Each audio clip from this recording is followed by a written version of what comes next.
future. Do you think Zarya will still be decent in new patch? I don't know. Zarya's in a weird spot right now. She's played kind of just because the other better off-tanks aren't very good right now. Like Zarya wasn't buffed, Zarya wasn't anything. Zarya was just kind of there. The reason why Zarya was initially played is because Bubble, well, basically your other off-tanks just bled ult charge. In other words, you played D.Va, struggled against the amount of spam damage what was put out. D.Va demanded too much healing, and people didn't want to play Ana. So like if you're playing D.Va, a lot of times you have to play Ana. Some teams are playing Briggs and D.Va, but that's an extremely high risk, high reward comp, because if your D.Va isn't like super disciplined, then you're going to be in trouble because you're going to be bleeding a lot of ult charge, and that just leads to a lot of issues. You don't want to be packing or harmony orbing your D.Va. You want to be packing and harmony orbing your Echo, your Tracer, and you're playing it with a ball for the same reason that you're not playing a D.Va. So you don't have to heal your monkey. You can just leave the ball to go get health packs and stuff like that. And then we had Sigma, because it was like Ball Sigma, right? And then Sigma got nerfed, so Sigma wasn't very good anymore. Sigma just instantly died because the shield reapplication to dive. So then you're like, okay, what's another off tank that doesn't bleed ult charge? Well, Hog is pretty self-sufficient, but he's kind of trash.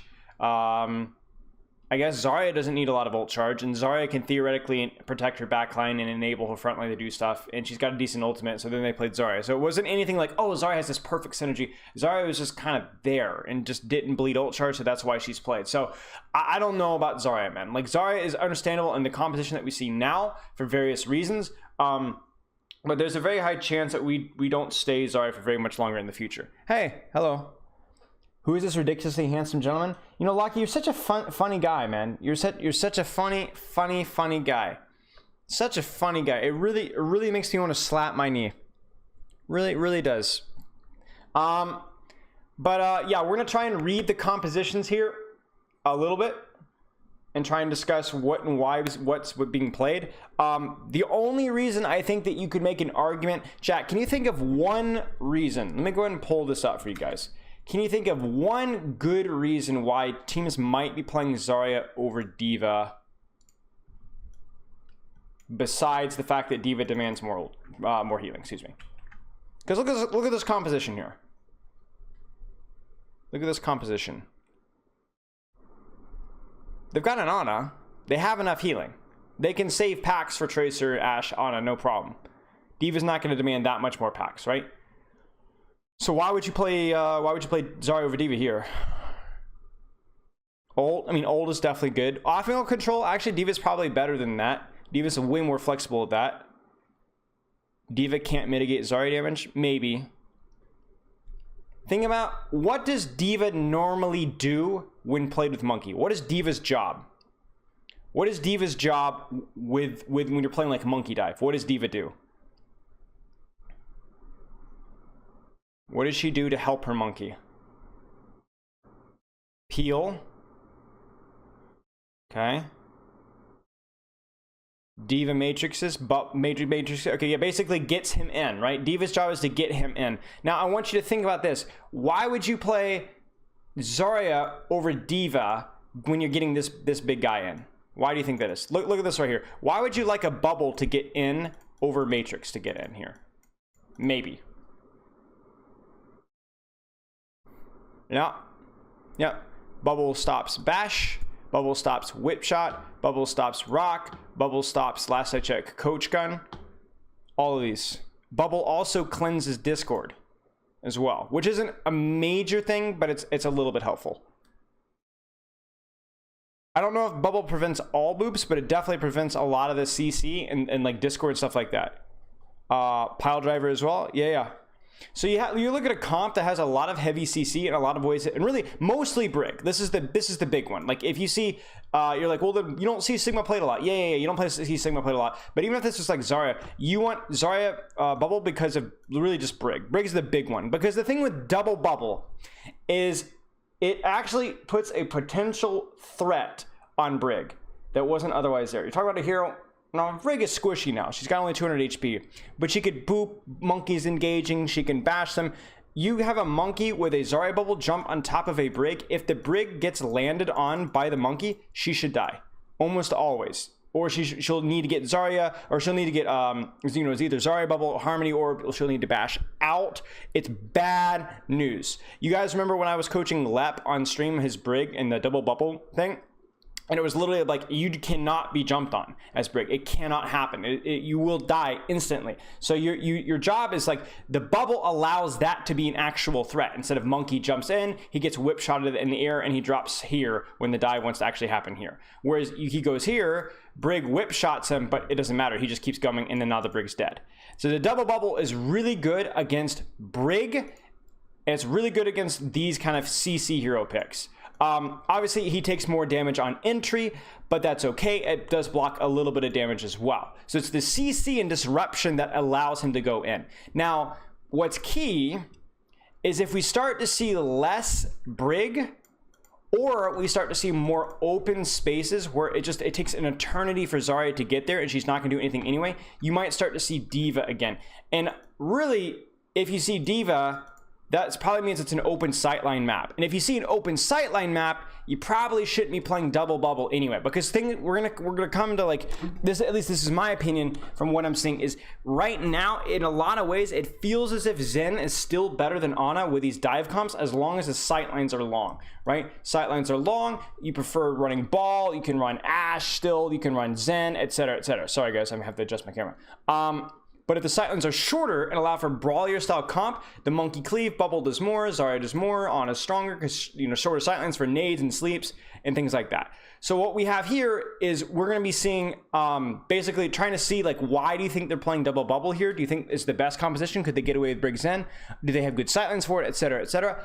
And then we're also going to discuss weird hybrids like this here, because you look at this here and you're used to seeing double bubble with heroes like Echo and Tracer and maybe Sombra. Okay, so let's talk about this. So I know I disagree with a couple coaches on this compositional matchup, but we're gonna flush it out. So first off, chat, how is this played more like Brawl or more like Spam when you compare the two? Compare the two tank setups, more like Brawl and more like Spam. I'm not going to always pause to let you guys answer the questions, but at least get you thinking about it. Rogue Nebula 042, thank you so much for the sub. Appreciate it. So this comp is going to play more like Brawl because they have this just less damage. That's it. There's less damage, right? This guy, way better with close range, right? This guy, way better with long range. I know it's like, what, Monkey? He's a dive hero. Yes, but when you compare Monkey or Ball to Monkey, Ball has a gun, Monkey does not. At least Ball can do relatively decent poke damage, Monkey cannot. So you're going to see this try and rotate either in closed doors and close distance safely, or quickly close the distance this way. So you're going to see a composition like this try and basically close the sightlines and try and get on top of the enemy composition as quickly as possible to open up a Brawl. And then these guys are going to be able to try and follow up off of the pressure that that these guys provide. Right, so you're going to try and close the sightlines, choke them out, while Jerry is either uncontested or following up off of the dive damage. Trying to think if there's anything else here. Yeah, not a whole lot to add here. But it's basically just, this is a brawlier style, this is a spammier style. That's basically it. You don't need to worry too much about it. Right, you got to get up close with the Winston, otherwise the ball is just better. I didn't know that was the case about Taser. Interesting. Trying to think if there's anything else here that can be construed. The reason why, okay, so let's talk about this really quick. Chat, why do you think they're playing Ashe and not Echo or Sombra? Now, one of these, I know some folks are disagree with me, but I have a very, very firm opinion about this. Why are they playing Ashe and not Echo or Sombra? Because normally you play this with Echo. Harder to get angles, okay? So this is more of an open map. There's not a lot of cover, not a lot of places for Echo to set up. These long sightlines that you're concerned about Ashe with. Sure. Open air, not much air cover. Yep, exactly. So Echo's not good. Now, why no Sombra? Think about it. This is a hard one. And again, this is where I think I disagree with other coaches on. I know there's some coaches that have opinions in Sombra, and I think these coaches are wrong. So I'm going to state my opinion, and you guys be the judge of it, okay? So here's my opinion, all right? And this is my experience, not just my opinion, but my experience. Sombra, okay. Sombra sucks against spam. Usually. Now, she can do okay against spam if you're playing a very hard dive. But if there's any sort of hybrid or slow or tempo or trades, and it's not all in, then Sombra's not very good, in my opinion. And the reason, and why is that? Why is that? Now, Sombra can play, now if you're playing maybe like, if this was like a Reaper Sombra and like a Moira Lucio, like the Talon dive, whatever it's called, where you just all in and you don't even worry about it, like, then it's fine. No sustain. More. The problem is as soon as Sombra comes out of stealth against a composition with any sort of spam or CC like we have here, Sombra gets her translocator force very quickly, and she's left out of the fight. Sombra generally is played against brawlier style comps or slower style compositions that don't have a lot of range, where you can just kind of be patient, build up pressure, and go from there. The problem against this comp is if Sombra mistimes at all, if Sombra comes out of stealth even for a second and screws up, she's going to get discorded. She gets one body shot from discord, and she knows that if I get one more headshot, I'm dead. So she translocates out, and then she has to start all over again. And if you were to go, to make matters worse, is we saw this in Korean trials, they were running this composition, but with like a Zarya, and they were running it with a Kree. And against a Sombra variant of this, like it was like a Ball, Sombra, whatever, right? And I just thought that the Sombra was just awful because you'd come out of stealth, Kree hits you with one body shot, you're discorded, and again, you have to leave instantaneously. Instantly. Do you guys remember goats, the very, very tail end of goats, how Hanzo goats came to be a thing to counter Sombra goats? And the reason for that was if the Sombra comes behind you, you land one body shot on the Sombra and she's gone. You instantly force her out. So the goal, the reason why I don't like Sombra as much into like hybrid spam comps that aren't like all hard diving in is because it's very easy to get rid of her and very quickly get rid of her. And I don't think it's very good, especially when you have like things like Brig Bash, Whip Shot, Zen. I don't think Sombra's very good. And you also look at this here and you look at a lot of ways to counter EMP, basically 2 ways of countering EMP instead of 1. So, right, might even hit a Hanzo headshot, right? So I think Sombra is very, very good against like slower tempo, low range comps where she can take an angle and just AFK spam with support. But I think Sombra is terrible in the mirror. Like we really haven't seen much Sombra in the mirror, at least not for very long. And I think there's a good reason for that. So obviously you can make the argument as well that Jerry's probably not a very good Sombra, and you'd probably be right. Jerry is more well known for his click and hit heroes like Kree, Ashe, Hanzo, Widow, things like that. All right, so we're gonna get rolling here, and we're just gonna see how it goes. So what we expect is a close range brawl followed by Ashe looking to exploit it, to aggressively choke space. So like to keep Justice, Soul basically in this spot right here. They don't want to let them out because as soon as Soul gets space and Sightlines, the Sigma shield, the Zen spam. Even like the things like the ball and the ball spam, like a little bit of extra Sightlines is going to be a problem. Okay. The Scrim have any stakes? No. This is just for fun. So I'm gonna turn up the volume just a tad. So you're gonna already see a split from Sabiolbi. What you'll see here is likely you'll have a 4-2 split or a 4-1 split. So it'll be 4. This guy stays a little bit behind. Maybe he falls. I mean, honestly, this might be 5-1 because you can't leave your Ashe completely by herself. But you also don't want to leave her stacked. So it'll be like 5-1 split, whatever. You don't have your monkey split into Ball Tracer because he gets poked out. Tracer will probably split, but again, she'll have to be careful because there's going to be a ball helping the enemy Tracer. So there's our 5-1 split. So to be clear, I haven't seen most of this. And it's been a long time. Yeah, so they just aggressively take space. 2U is way too aggressive. And again, do you look at this here, chat? There's no way 2U can win this. This is not playing to 2U's strengths. There's a bubble jump in with what we assume with Monkey Bubble and Zarya Bubble, and 2U just instantly dies.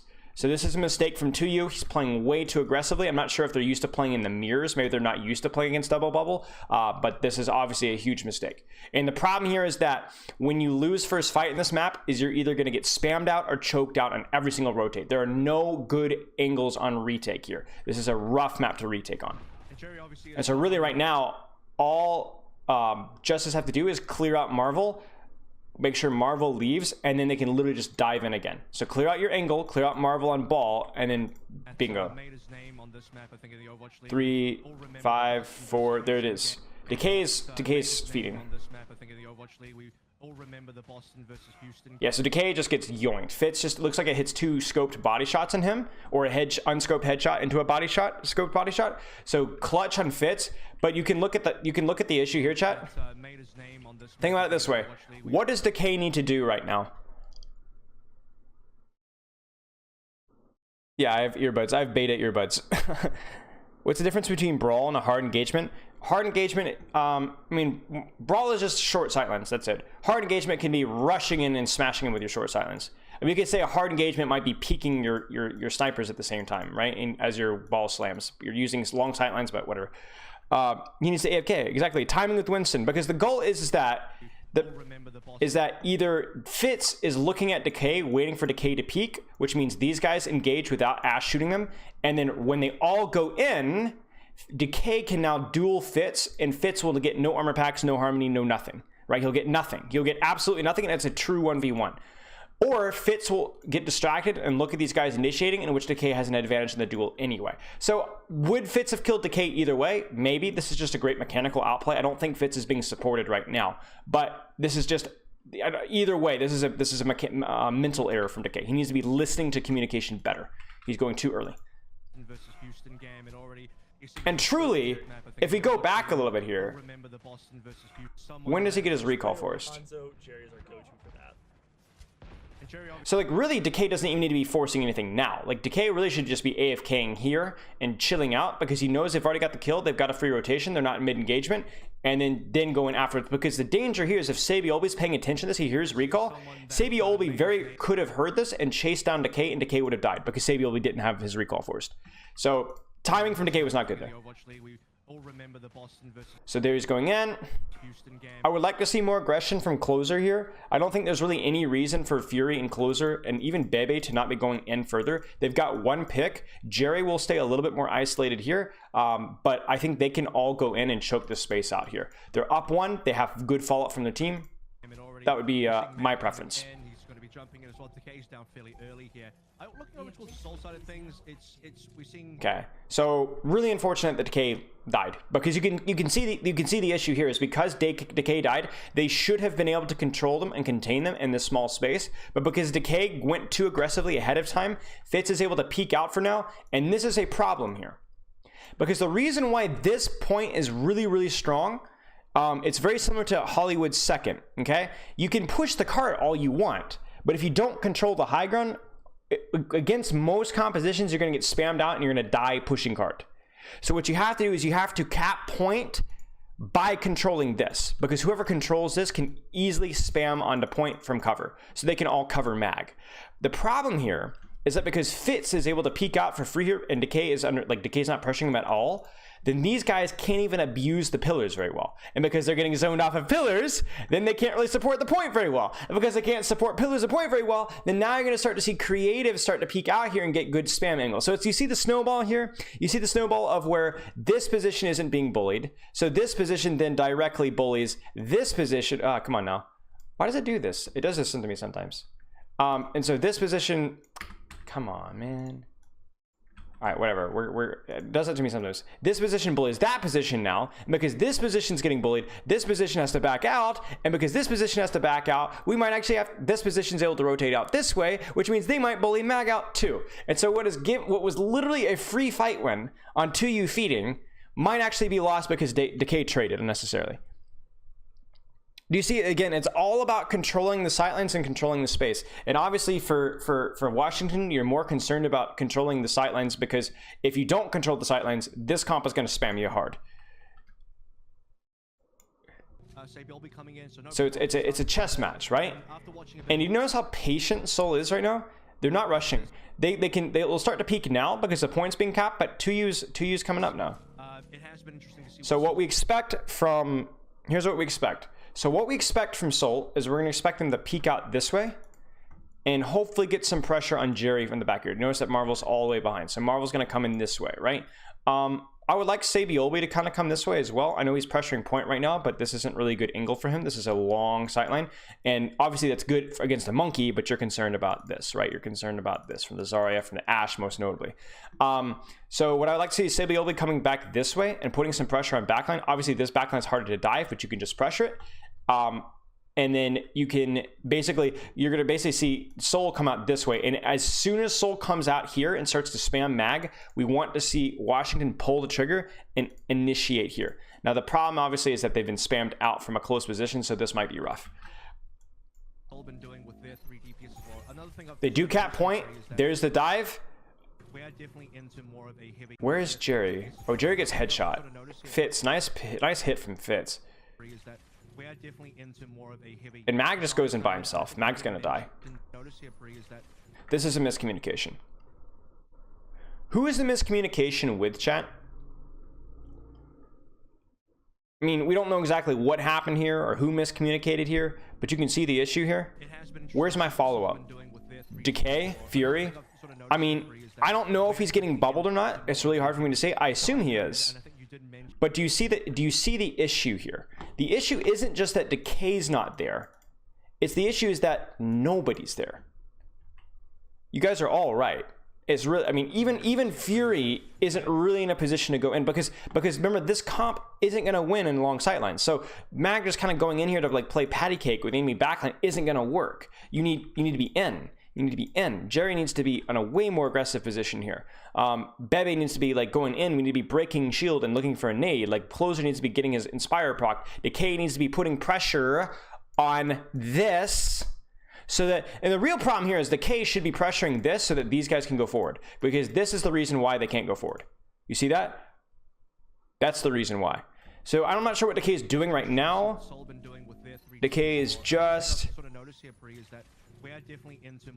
Yes, Decay is just now getting here. This is so this is really Mag, either a communicational error with the backline or Mag's fault. Because what Mag should have done is Mag should have said, okay, we can't go. I don't have Decay. I have no follow-up. They have 6, we have 5. And he should have tucked in this way and tried to pressure Sabiolbe and gotten pocketed across here. Or honestly, you could even jump out. It's not great, but it would have been better than dying here. This is a mistake from Mag. But ultimately, it snowballed because Decay got picked here. Thank you, Willorn. I appreciate it, mate. That whole IO6 thing was hilarious, man. What on earth? But this is really problematic because now these guys can play hyper aggressive and there's no monkey to punish them.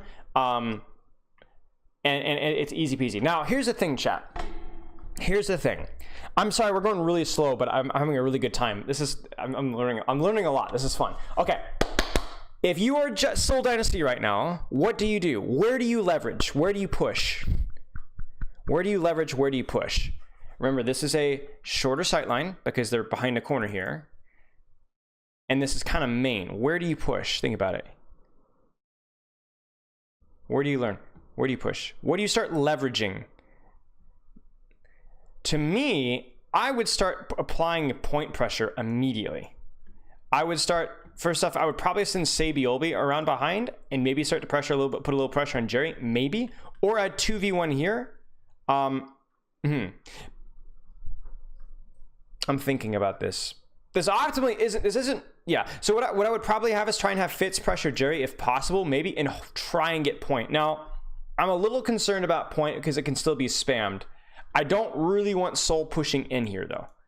So they either need to set up Sabiolbe and Marvel behind, which is why I kind of wanted them behind to begin with. Like Marvel goes back and peels, but that just kind of sucks.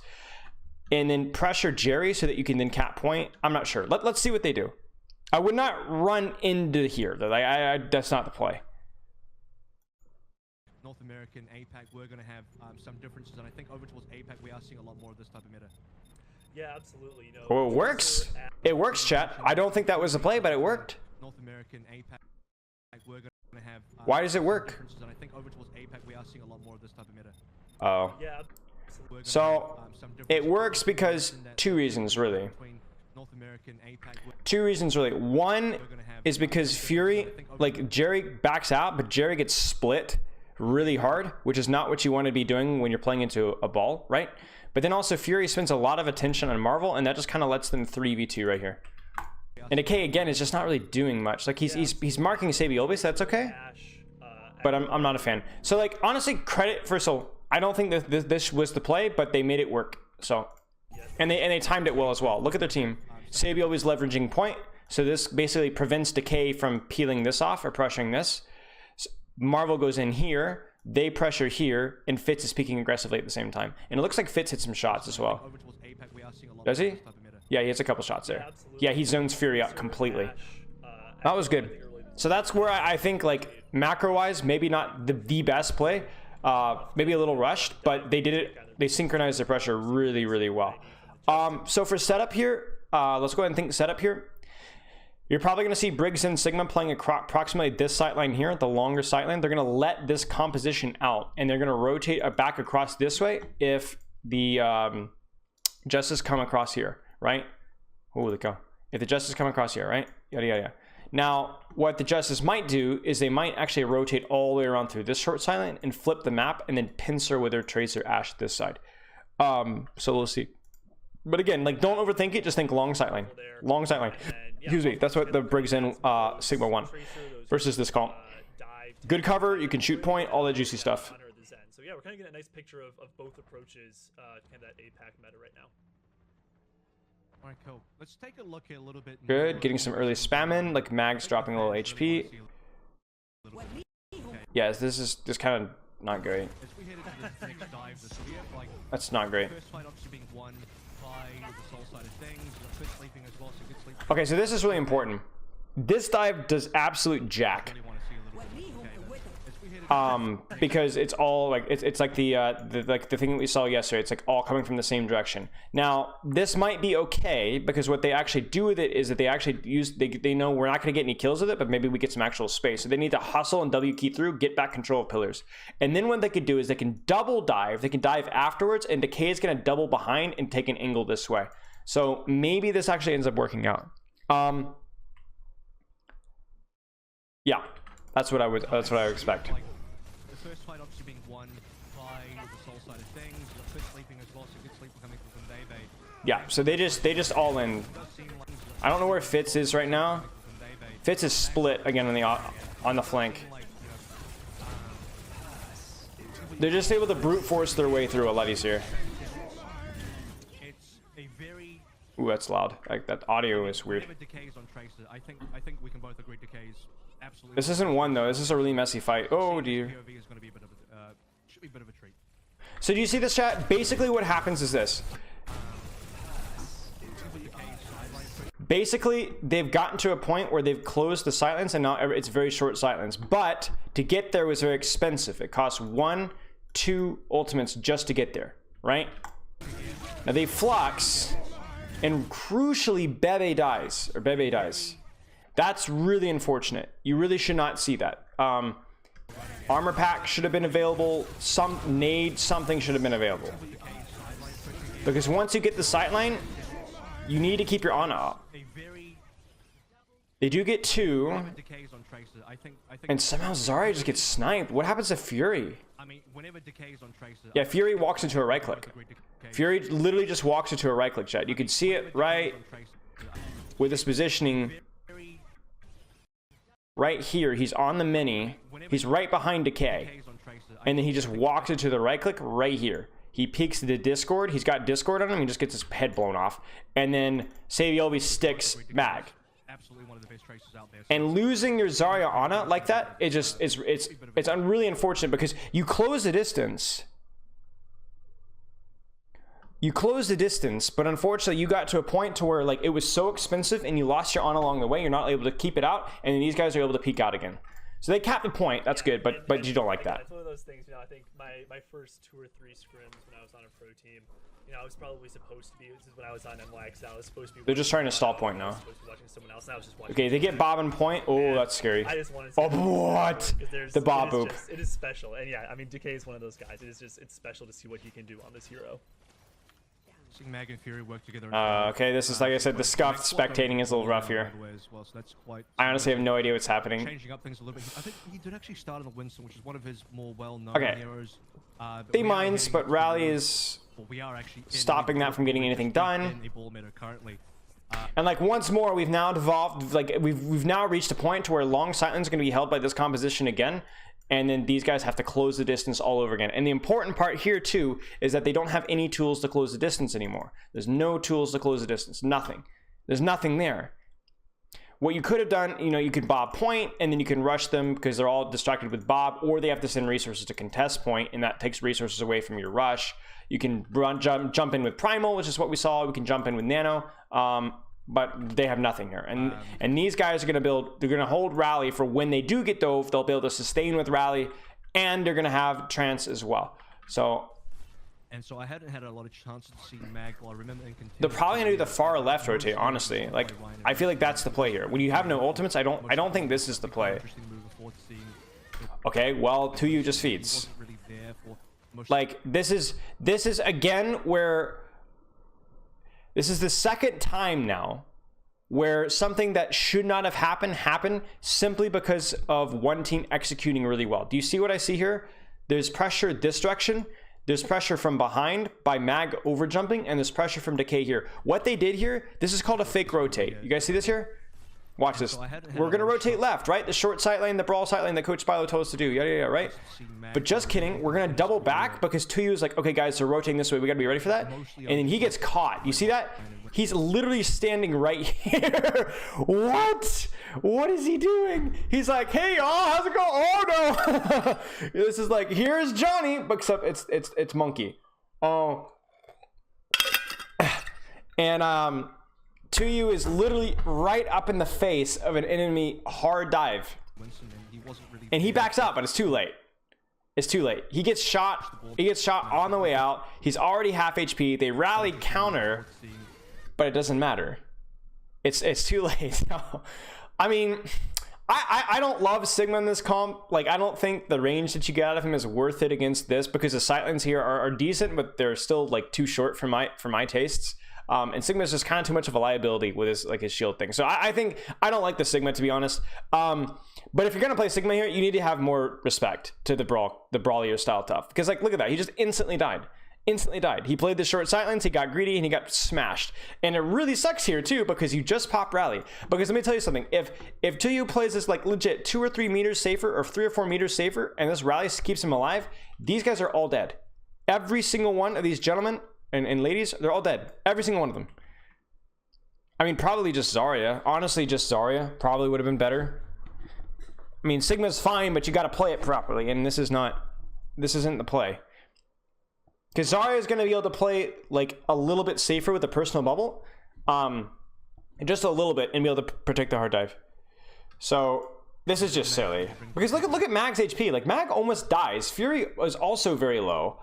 And they're the ones who got the kill. That tells you about the efficiency or the effectiveness of jumping into Zen Sightlines. It hurts. It hurts jumping into this comp. But it doesn't hurt as bad when you just get one free kill. Look at Fury. Fury's about to die. Yeah, and we're really excited. Yeah, I think that they trance. Winston is definitely Fury ends up dying. He's going to be known for, but I think. But unfortunately, the fight has lasted so long that we now have a Nano on the play. And the real problem here is, chat, is do you see the problem? Really excited, yeah, they're brawling with Rally, they're brawling with Trance, but if they don't get cleanup kills here, if Closer doesn't die, what are the sightlines right now? What are the sightlines? Would you describe this as long or short? Obviously short, right? Again, I'm not waiting for everybody to answer. So if you don't clean up these kills, then you are straight up playing into what these guys want you to do. You got baited into playing a short sightline. You didn't get more than one kill, which they had already traded, and now you're playing into their win condition, right? Closer must die here. He must. If he doesn't die, it's over. Because you don't mind playing short sightlines if you're up one, but you're not up one. Winston is definitely. That's a huge nade from Beve. I'm butchering his name, I just know it. Nice coach gun, and it's over. Short sightlines, your backline is no, and that's it. So 2U just feeds. Like 2U just feeds. And so we kind of benefit from that synergy of, you don't have to be swapping. And now, like, now you're in trouble because you've burned both of your support ultimates, which are how you sustain the rushing pressure of this comp, because these guys, they're neutral engaged. You kind of want to have something to sustain it. and you've given them the opportunity to kind of reset old economy a little bit. They don't have a lot of ultimates still. They had to use an ultimate to win the fight, but hey, maybe they build a Bob this fight. They almost certainly build a Primal and a Grav. They definitely have a Pulse. They'll build a Rally mid fight. So they're like 30 seconds away from having a ridiculous ult spike that should not have been there. You know, are you rotating? Yeah, Mag can really just. And obviously they have the map as well. Really high level. What does Ball need to do to look here? Well, Ball needs to, number one, Ball should be basically like you need to make these guys play as a clump, okay?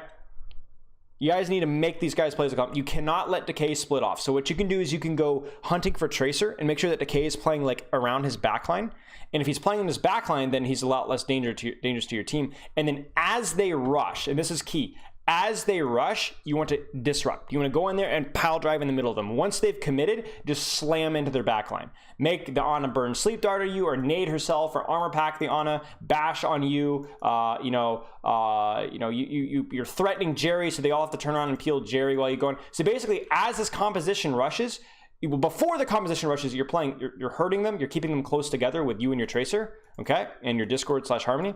And then once they do rush, you're gonna threaten Jerry, Bebe, whatever, and you're gonna disrupt this Brawl as much as you possibly can by either booping, slamming, whatever. Because if they all turn on you, they should be playing in your Zen Sightline, your Ashe Sightlines, your Tracer Sightlines, your Sigma Sightlines, and so that they're all focusing you instead of your Sigma Zen. You take that every single time.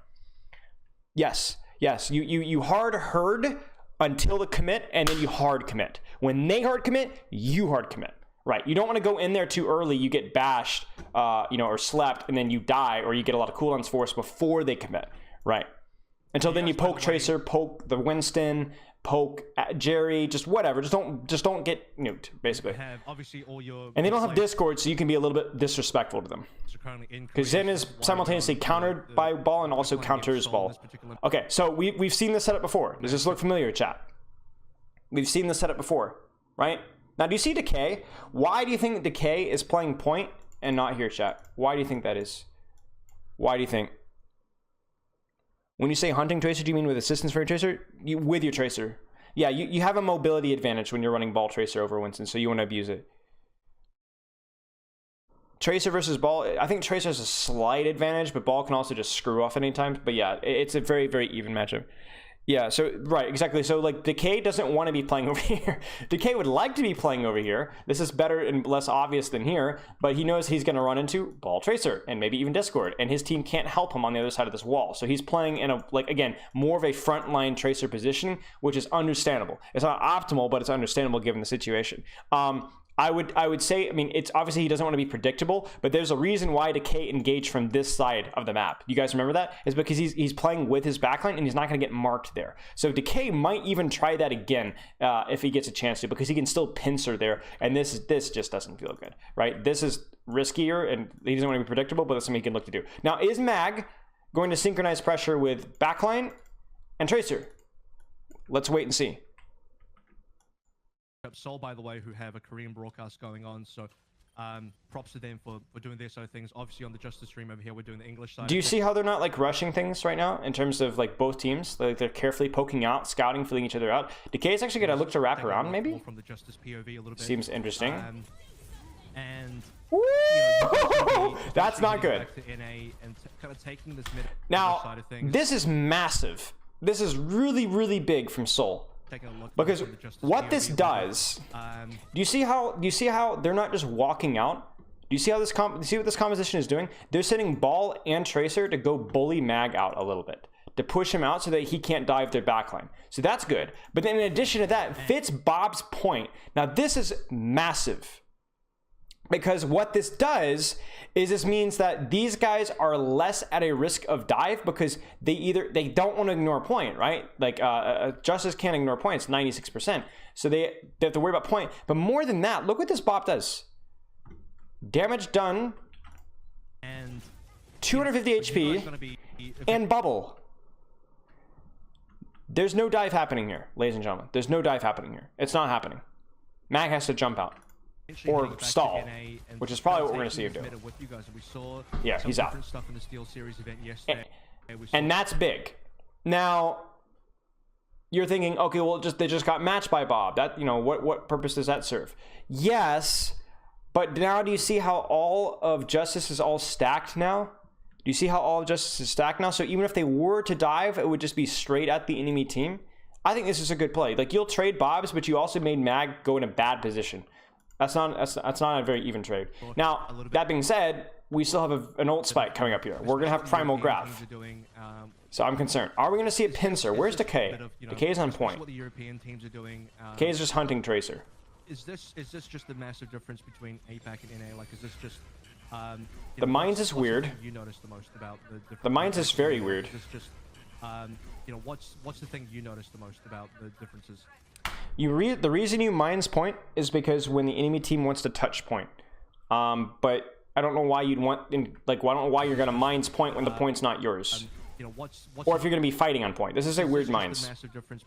Chat, what would have been a better use of this Mines? What would have been a better use of this minefield? Remember what we talked about what Ball's job is here? Back in NA, like, is this just what's the thing you notice the most about the differences? Yeah, I think that I mean, I forced Monkey Bubble, I guess, but that's not a great trade.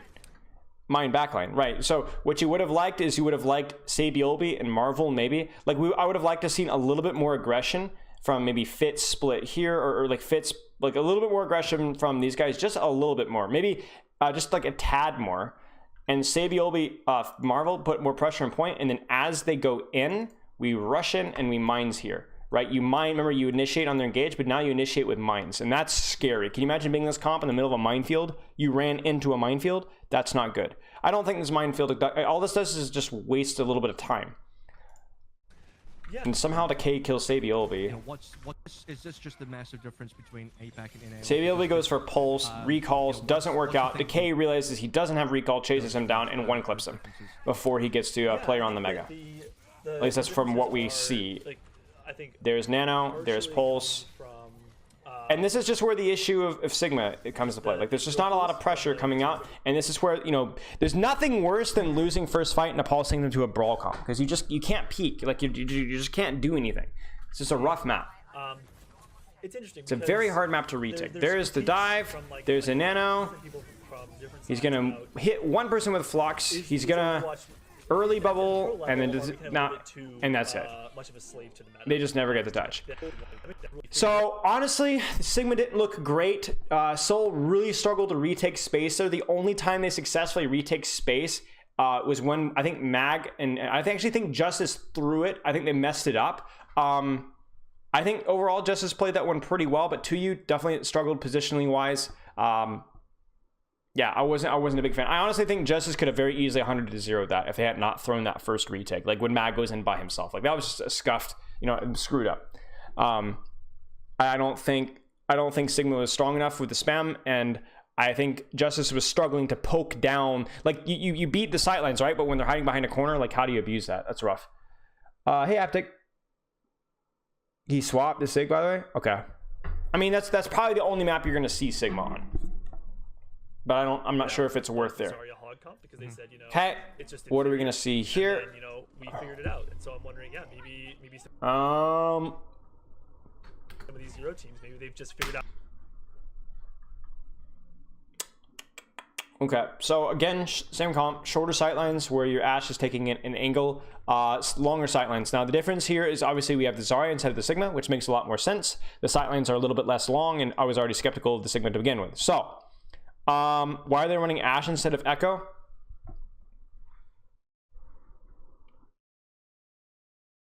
Could be a hero strength thing. I mean, who's going to be playing? Like, I honestly don't know. Like, I feel like this map, there's a lot more opportunity to play Echo here, because you've got better high ground cover, and I honestly do think Echo is the better hero. In this mirror here, when you can play her. But again, it might just be that, I mean, Jerry doesn't play Echo. Jerry's a hitscan. Jerry's a hitscan. And I don't know about Fitz either. Like, we might just have double hitscan mirrors. It might just be what they're scrimming. I do think Echo is better. I honestly do. I think her ultimate's a little... ultimate, honestly, Bob's pretty strong. But I think Echo is, like, a lot harder to pressure. She's a lot more consistent. And she can control space a lot better. Ashe on the previous point, totally understandable. Much better point for Ashe. Nice, long, juicy sightlines. This map, not so much. I think Echo is very good in this map. Like, Pharah is very good in this map. for the same reason that Echo is very good in this map. So I'm a little surprised at the double Ash pick, but again, that's probably just because is Fitz. I honestly don't know. Is Fitz a hit scan player? Is he primarily a Fitz scan, a hit scan player? I honestly don't know. I'm not super familiar with. Okay, so there you go. There you go. And again, this is where my inexperience, I'm going to be completely transparent. This is where my inexperience in scrims, I'm not in Korean scrims. This is where I just don't know. Maybe they found some way to like really get a lot of value out of Ash if you play like this kind of way on this point of the map. But I could just say straight up that I think Echo is better here. This is good. Like you can get away, you know, this is fine. Like you're going to take longer sightlines, you're going to take shorter sightlines. Obviously these guys are going to be looking for to force to play around their sightlines on point. Let's just see how it goes. That rush to a level that the APAC team is good in. Yeah, I know Sebi always hit scan, but so this is really smart. Do you see how they roll out high ground here? They roll out high ground so they can establish their long sightline without it being threatened. Now the thing is think about it this way: can Monkey jump high ground? Well, we're seeing actually obviously, yes. Obviously, Monkey could jump up here. You could jump up here with Bubble. You could maybe have your Tracer stay, but Tracer can't really follow up unless she's properly staged. Ash has a really hard time getting a good sightline up here. Ana's gonna have to like yeet a nade. Zarya can't do anything, and obviously Brig's not gonna be able to do anything either. Now these guys don't always do anything usually, but you would like to at least have something of a sightline to where you'd have more than one person going in, right? Which is a lot of times why Echo's good here as well, because Echo's very flexible. But this is really smart of these guys. Roll out high ground, take the sightline, and clear out space from here. This is really good. On the Winston here as well, so you know, in terms of how the diving, we talked a little bit about Mags here. Paul, you did mention that he plays basically everything at a super high level. So what we're gonna see Justice do is they're gonna leverage point. In other words, they're gonna try and abuse, like clear out the ball, clear out the Tracer, and force point. At some point, these guys are gonna have to drop to a more aggressive sightline, because the problem with this sightline is, yes, it's safe, but your sightline on a point isn't that good. If we know you're there, we can hide from you. Right, we're just gonna sit and point, hide, you know, don't duck, and eventually you're gonna cap point, and they're gonna have to do something about it. Ball Tracer can't 2v6, right? These guys can't 2v6 you. They're gonna the Zen's gonna have to get a little greedy. The Ash is gonna have to get a little greedy, and that's your opportunity for you to go in really hard. Right. So just honestly, if you're Justice, just deal with the Ball Tracer, like really. Kind of at least for now. Like right now, even Mag, he's not going for a kill dive. He's saying, "Oh, you're starting to get greedy. I'm gonna go in, bully you back to here." And then I'm gonna chill again, right? And do you see how they've already dropped? Now they can't really dive this. This is still a little too far away, too long of a sightline. But he's just again gatekeeping. So many heroes in Overwatch are just about clearing space. He's gonna jump across. Let's sort of start with Jerry's. And here's our pincer here. The Ash here. I actually think you know, possibly the McCree. Yeah, there's the pincer. They just pincer. They pincer pressure. They pincer pressure, and the sightlines are not good. Like, look at Creative's ult charge. He's not getting damage on. This is the majority of this ult charge is Harmony. And the rest of your coaching staff have some strong ideas about maybe how some leveraging point, avoiding spam. They're not peeking this. And the rest of your coaching staff have some strong ideas about maybe how some of these maps kind of go. Now, if you're Soul, the way to break this is really important. If you're playing spam into dive, the way to break it is not to stack. You do not beat spam versus dive by going, "Oh guys, we have to play together because if they dive us, they're gonna kill us," right? And then dive is like, "No, I should have picked a different color," you know? And they all just surround you and envelop you like a giant, like Leviathan chewing you down. Okay. The way to beat spam versus dive, let me draw this a little better, is the people that need to play together. Maybe the Zarya Briggs in, sure. But the Ball Tracer split off and they start applying pressure this way, right? And then this is really important. This is really important. You have whatever ranged pressure that you can split off and support, split off, and start to weaken the dive ahead of time.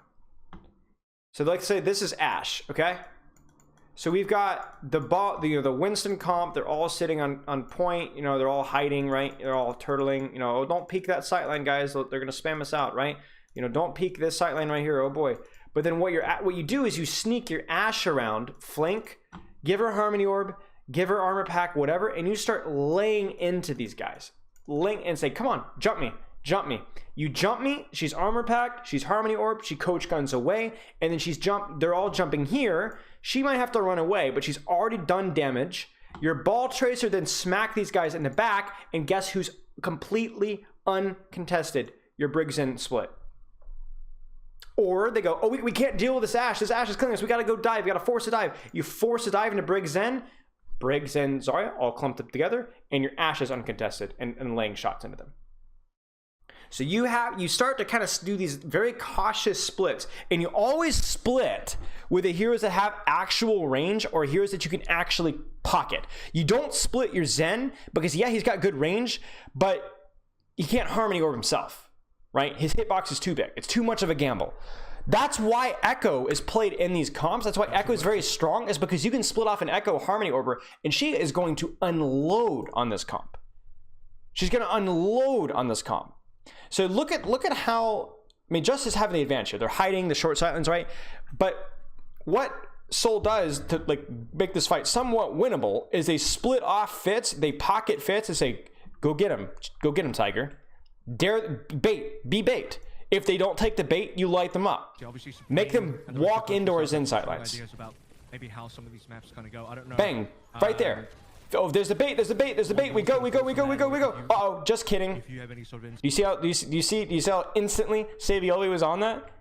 You split off. You do not beat dive by clumping and letting them play around cover. You have to split off. In terms of how you guys are working this particular. The problem here. That you'd be willing to share in terms of how you guys are working this particular. If you have any sort of insight that you'd be willing to share. Is the kill isn't enough, right? The kill alone isn't enough. And ultimately, I really do think this is mispositioning for Animo, and I think this is mispositioning from Creative. One kill on Jerry doesn't really affect their hard dive pressure, and these guys are positioned too aggressively. So what we'd want to see is, okay, you got a kill, great job. Can we keep pressure up? Can we keep shooting mag? Can we have Briggs in play further back here and just have Fitz go like here, right? Fitz goes even a little bit more aggressive, right? But you don't have your Briggs in going. This is the equivalent of like, hey guys, the street looks clear, there's no cars coming, and then you throw a house party in the middle of the interstate. Just because it's a car, it's clear now, doesn't mean it's going to stay that way.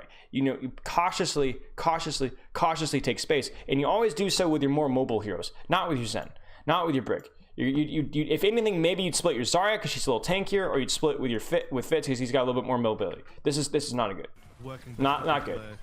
It's gonna be expensive. But this is not good. Even in this particular matchup where working this particular Mag doesn't get bubbled. Not sure what the deal is with that. Bubble's such a low cooldown that it should almost always be there. Even in this particular matchup where you know what this is? I'm getting hosted. Holy smokes! Iron AIDS! Thank you so much for the host. Hope your stream went well. I honestly have no idea who you are. Please share with chat who the heck you are. Please. I appreciate the host. But yeah, Decay overextends a little bit. He doesn't have recall because he got baited earlier. Marvel looking on the ball is a little bit more standard. And even though they baited with probably the two worst heroes they could have baited with, they still might win this because they extend. They basically were like they baited. It was bad bait, but they got them to jump into the trap of Mr. Long Sightline, right? And Fitz is just gonna pop off. Sorry, Thank you, Iron AIDS. Please, but honestly, I don't know who Iron AIDS is. All right, we're gonna check out who Iron AIDS is. Nice, right up in Cal. Thank you. Iron AIDS is. Ooh, I see Hanzo. Are you a Hanzo player? Wait, about. I see a lot of Hanzo. Yes. Okay. So Hanzo streamer. Thank you so much, mate. All right. I appreciate it. I'll have to check you out later. Random Hanzo player. Listen, no Hanzo player is random. If you're, mentally addled enough to play Hanzo, then you're not random whatsoever. Thanks to the host, mate. Yeah. Honestly, I'm not a fan of like what we're seeing here. Justice got baited pretty hard, and they didn't really have a concave either. Like Decay dies necessarily. I don't know where the bubble was on Mag, but I'm also concerned about the Briggs Zen bait as well. Yeah, high elo Hanzos. Yikes. Mag staying on the Winston, you guys double bubble. Is that more Justice kind of style? What are you guys looking for there? Yeah, so I think they're gonna cap. Once you kind of get to the apex, and this is where that you're seeing here. There is... And this is where now you can have Animo and Creative set up in a nice long juicy sideline. Fitz can split off, again be bait, Marvel and Sabiel smash the crap cheeks out of anybody that tries to rush onto them, and Tuyu basically just peels. Still some experimentation. Like, I think that because you're seeing the difference between our team and Seoul, it's not really because, you know, we think that Mag's a better Winston player than he is a ball player, or that, like, we don't... Okay, come on, boys. Short sightline, nice. rotating through cover. Like, everything isn't a mirror. I think that this is... It's actually pretty frequent that we see something like this. Like, there's, like, just... So we're probably going to see a nano engage. The question is are they going to be able to rotate into Briggs in? I think from the scrims I've been observing... Do you see the timing of this, chat? Do you see the timing of this, chat? I want you to look at the timing and placement of this pressure right here. Look at this. Settled into, like, from Seoul. I think that this is... It's actually... When do they pressure? When does that ball go in? First off, Ash has a sightline. Zen has a sightline. You see that? Ball slams right as they're about to go in. I think Monkey might have actually jumped out. That is brutal. They don't even get nano out. So this is a little that is absolutely delicious timing. It's a bit of a treatment ball change here. I think that this is it's actually pretty frequent that we see something like this, where, like, there's, like, just a small change. So my issue here is I'm pretty sure Marvel was staged just directly above them. It's actually pretty frequent that we see something like this, where, like, there's, like, just a small change. I think from the scrims and Sabiel was as well. This is why I get annoyed when I see teams don't clear high ground, because here's the thing: is they're thinking, oh, we should just go in aggressively, we can do a fake rotate and catch them. But the ultimate problem is it's like, you think that you're the one that's dictating tempo here? You think that we're the ones that should be scared of a dive? No, you should be scared of the dive. We have the map. You see what I'm saying? We've literally gone on and on and on about how this is the harder dive comp, these guys are gonna worry about this hard, but then these guys perfectly positioned instantly annihilate, baby. Right? This is still a dive comp. This still has the opportunity to dive. If you don't clear them, if you don't clear Fitz from his, you know, his good angle, or clear Sabiolbi and Marvel off the high ground, they didn't even use an ultimate, chat. They just dove. And they walked right into it without clearing angles. The reason they... Okay, you tell me. I already mentioned this like 30, 45 seconds ago offhandedly. Why do you think they rotated main? Why do you think they didn't go high ground? Because I think this is a mistake, but let's actually try and think about why. Top is too exposed. Okay. It's definitely problematic. You definitely lose more ult charge, or you run the risk of getting poked out. Baiting the dive. I don't think that was it, but it might have been it. I think the top, it's the top is too exposed, but I also think it's because they wanted to do another fake rotate. You remember what happened on the first round when they went through, like, the door and they double back and they caught somebody? I think that's what they're doing here. Let me actually see. I think that's what they're trying to do here. You see this? They're peeking out left. Tracer's gonna peek out left. Zarya's gonna peek out left. Okay, go back right. But the problem is they're already set up perfectly for right. They don't get baited this time. They're baiting them. They're baiting the Briggs in to go, oh no, they're coming this way. We should cut this way. Oh no, just kidding. We're gonna dive you like that. But it doesn't work out. And my issue with this is that you're basically dice rolling on whether Dynasty is going to be set up to properly dive you in return. And that's what we see here. So I would have much preferred them to at least send, like, Tracer high ground, maybe to scout. Like, Decay could have gone high ground. There needs to be scouting here. At the very least, there needs to be scouting here. This is completely, like, this is jaw-dropping. They had no idea this was coming. But yeah, your Ash is useless right here. Like, I mean, even going high ground here and, like, yeah, there's dynamite and stuff, but, like, I don't know. Yeah, at the very least, check high ground, and then you can clear high ground, you can drop, and then do your fake rotate from here. But you need to clear high ground and at least get scouting information on it. And this is where, honestly, I just don't like. I don't love the Ash. The Ash just feels like a liability here. Mag on ball. So this is a little bit different. It's a bit of a treat for me. He's been kind of grinding ball. I think this is more of a comfort. This is over. Him. Like, Jerry should not even be peeking this. Probably been playing that more in scrims than I'm used to, so this is nice. I like the swap. Well, let's see how the rest of these kind of fights go, because Fury does have Grav up available now, and Decay, I mean, we're looking towards Grav Pulse here. Creative is not quite there. So they're going to clear high ground this time. Let's see how it goes. Well, maybe not. With the double bubble kind of Are they going to clear high ground? A lot of this is going to come down to Baby. No, they're not. Nano onto Mag. He's going to get Primal off of that. Both of these sub-maps so far in terms of the rounds have been pretty close. Okay, they do. They do. They don't clear the high ground directly above them, but they do clear the high ground over here, or at least they put some pressure there. So, yeah, and one thing I'm actually... Oh, what? Have been pretty close though. So, yeah, and one thing I'm actually just... Holy moly, chat. Did you just see Mag's HP? So, you know what this is? Watch Sabioli's ult charge. So, yeah, and one thing I'm actually just speaking on... And I want you to watch Creative's ult charge as well. Have been pretty close though. So, yeah, and one thing I'm actually... See that? That is a right click plus Tracer 1 clip. Both of these sub-maps so far in terms of the rounds have been pretty close though. So, yeah, and one thing I'm actually... And you know, this is the issue of Monkey. Like, on a map where you can't stack and properly clear high grounds without getting poked out, then you're going to have issues because you're trying to split to clear high grounds, but every single time you split, if you run into Discord, if you run into Tracer, if you run into Ball, you are screwed. He didn't get stunned. On the other side of things as well, that's been doing quite well as he shows up the kill. He's actually Sabiel because he was nice sleep. They kind of underperformed the Nexus, but he actually nice job. Quite well, and he gets Mag down before Mag finds Primal, which is pretty huge. Questionable, but there's a potential for this to work. Kind of throw in this okay, unfortunate. off the back of a nano oh, they go for the pulse. Get this fight going. Hey, maybe you've baited it. Because remember, every single time these fights get messy, if we can get it into messy in a short sightlines, we're very happy for Justice, right? And that's what we see here. Maybe now we've rallied, things are just going chaos, but hey, maybe we baited them to get closer. Swap to the Fury POV I don't love the bob though. I don't love the bob. Hey, that's what you did. You got short sightline. That's something that I've always envied when I watched the Shock. Something that I was always very impressed with is that they were not afraid to invest ults into what looked like a losing fight.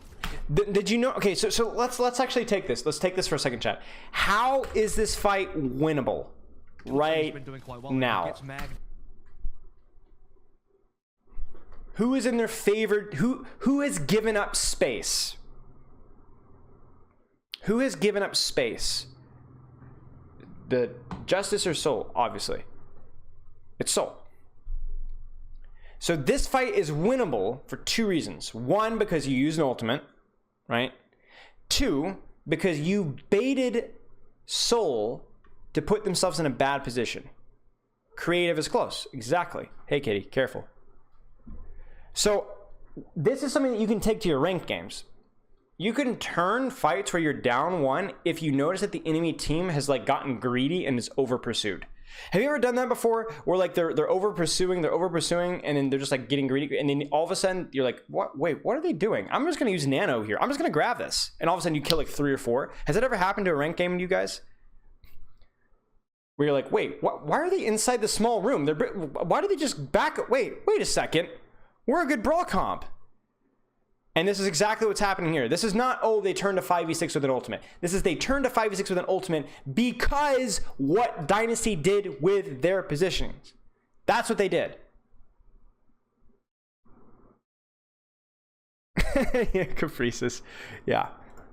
And now, we literally saw this on the last round where Justice got, or Dynasty got a little too greedy. Remember, they didn't kill the Brig on Sanctum. And even though Justice was down 1, they nano monkey, GG, over. As you guys are having to just kind of throw in this grab now off the back of a nano from Baby to try and get this. And that's what we have here. We're like, oh, rally. Well, they rally too. Well, our rally's better because our rally has an Ana. And our rally, you know, our rally has an Ana. Our rally has a monkey, you know, and so on. There, and, you know, we put the grab in there and it doesn't pay off. So the Dynasty is getting greedy in their pursuit. That's what we're seeing. I'm so impressed. I've always envied when I watched. I'm very impressed with Bebe's Ana so far, by the way. I was always very impressed with is that they were not afraid to invest ults into what looked like a losing fight because they had the confidence. Jerry needs to get off the floor. What we're down to, but like we see the ult economy and we can see a win angle here. And very disciplined. Nice nade. you I mean, know, that right there is not a Justice, great I play. think It's a pretty easy play, but the say, sleep, the we're down nano, one, you know, let's like we're down one. Let's we're looking good. you know, like Fury's in there. He's saying, hey, I'm a high charge. I can get value here. Maybe All I right. die, but maybe the team still wins the fight. So, I think seeing nice. those You take that, boys. opportunities is definitely You take that. And you got a little bit of an ult bank as I well. think you nailed it when you talked about the shock having that. Now, how are Dynasty going to try and retake this is like what we said earlier. Is again, they're going to try and play split off fits, try and bait engages so that the Briggs Zen can punish it, or the Zarya Briggs. I mean, the rest of the team can punish it. But I don't want them baiting with the Briggs Zen. Like last time we saw, it was like it was like baiting with their face. I felt like, hey guys, punch me in the face, and they got smacked in the jaw, and somehow they still won it. But I don't like baiting with your face. I'm not a fan of that. I think if you don't have that confidence, you will never find the type of team fight. Already almost back to another nano? Yeah. But you could turn around. If your mentality is like, oh, we're losing, let's just reset this one. Let's just, you know, sack ourselves, reset, and go for the next. I don't think Mag is doing. I don't think that's team fights proper where, for Mag. Hey, maybe you could actually win. I think that does kind of separate the good teams from the really great teams. Maybe it's So, okay. Yeah, that's, So that's a massive point. I don't know. I don't think you can really hold this high ground here. Like, there's not enough follow up. Maybe if you had like an Echo, but this feels like your Ashe doesn't have a great angle. Your Zarya can't really do much. Your Tracer can't really do much. I don't know. It's really easy for them to just kind of walk out as 5, you know, or as 5, right? Not the Ashe, and just get rid of this monkey without like using anything, right? Like, he's not even building ult charge here. He's already got ult. You already have nano. Like, you're just letting the Zen build trance and Zarya and all that crap. I don't like this. You guys have a big He's just used both bubbles too. This one is a strong You're slowing them down a little bit, but I'm not a fan. Yeah, I like it though. We're seeing some really good showing from both All right, let me look at this again. Let me look at this You guys again. have a big ultimate advantage for this fight as well, so I think this one is a strong. Hey, Kitty, you gotta wait. I don't know. I just don't know if I even like the. Okay. All right. So here's the thing. They're gonna get a set nade here. Do you guys see this? They're gonna set nade and they're gonna dive off of that. But I'm still questioning of this dive location. The follow up just doesn't feel there. Maybe he goes, there's no support ult. So I know I can get a nade here, so we dive. So again, macro probably not super sound, but if you get a nade off of it, then maybe this works. Big ultimate advantage for this fight as well, so I think this one is a strong possibility of hitting to double. Primal 4 nano? Yeah, I like it. that's probably the really better way of doing good things. from both sides. You know, I think as much as, you know, this is Yeah, so the nade is just does good work. And at the end of the day, everyone will say that, you know, not too much of a season. Push. Yeah, this is two rosters that people haven't seen a lot of yet. So Okay, so no one wants, and at the end of the day, they just I don't know what happens up here, but these guys lose to essentially, well, really 1, 2, 3, 4. They fail to kill Mag plus nade. The nade was clutch though. Without nade, Mag dies, or these guys don't die at all. It would be my prediction. as much as, you know, this is just a So I mean, nice job by Bebe, I guess. We'll say that, you know, These guys literally just kind of sat AFK in point and like spectated Mag killing people. That's generally not how you want it to be played. Do you prefer the McCree or Echo here over Ashe? I prefer the Echo. I don't prefer the McCree as much. McCree could be okay, but there's not, remember, like the value of flashbang and the additional HP is generally outvalued by the additional range Ashe comes. So I like the McCree into like if the enemy team was playing, let's say Echo, then I think I'd like the McCree a little better. If they're playing, like, for example, but a lot of the times you have to understand that flashbang doesn't do much against the Zarya bubble either. So McCree's okay. McCree's okay, but the issue is Zarya bubble still struggles with, it still gives McCree issues, and Ashe gives McCree issues as well. I don't love the Ashe, but I wouldn't go, oh, they're playing Ashe, we're gonna go Cree. Honestly, I just think Echo is better here. I just think Echo is better. Here, but, you know, no one wants to look bad. This is two Cat rosters that people haven't seen a lot of yet. So yeah, you take that 100% of your justice, 1-for-1 trade, and a free fight win. Jerry's looking great. I'm excited to have Jerry on the team this year. I think he's a special player as well. And that's the thing as well, because Jerry was one of those massive up-and-coming players last season, and, you know, he really made his name on stage. And there's the nano. I think you guys giving him a shot on honestly, I just don't know about these ult timings, y'all. And now I think you guys giving him a shot. I just don't know. Like, do you see what I'm talking about, chat? Do you see what I'm talking about? Well, where's Decay?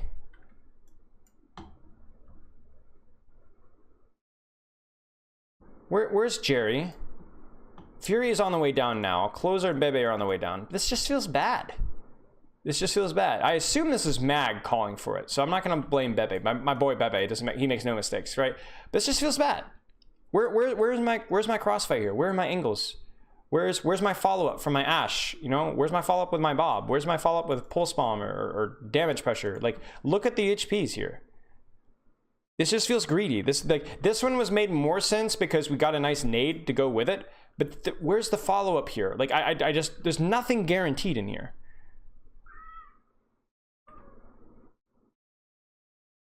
Thank you. Recently.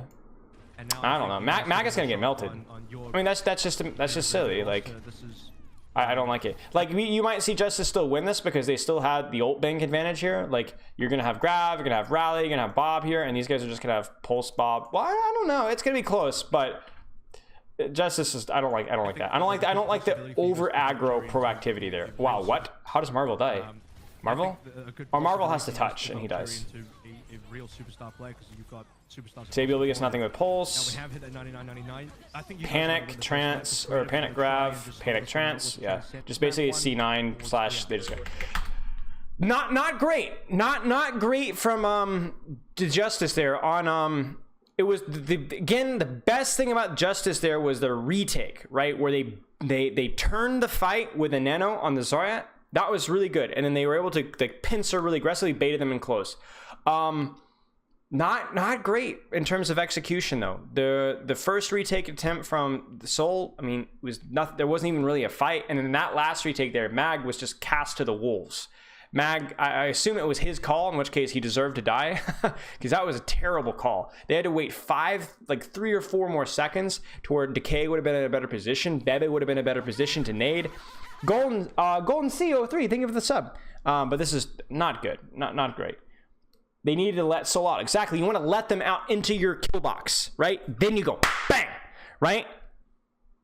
It's like trying to think of a good analogy here. Like, you want to make sure they get good and close so that when you grab them, they don't slip up between your arms, right? The Justice may also work, so right. So the glare, that's a good point. So basically what Glare is saying, and this is really important, is he's saying, or she's saying, they're not waiting for them to go all the way out to the perfect little kill box here, because we know that they have to touch.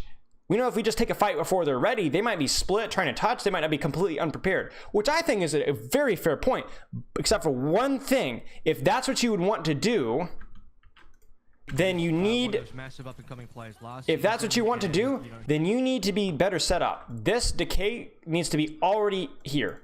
These guys are too far away. This guy is too far away. You would want to be like hiding here and then bang, smack him right in the jowl. Because you still take the fight as 6. You just take the fight as 6 in a weird, unorthodox location. If that makes sense. There's almost never an excuse to not fight as 6. There's an excuse to fight in bad spots if you want to do something weird, but you need to fight as 6. Thank you, Golden Sea.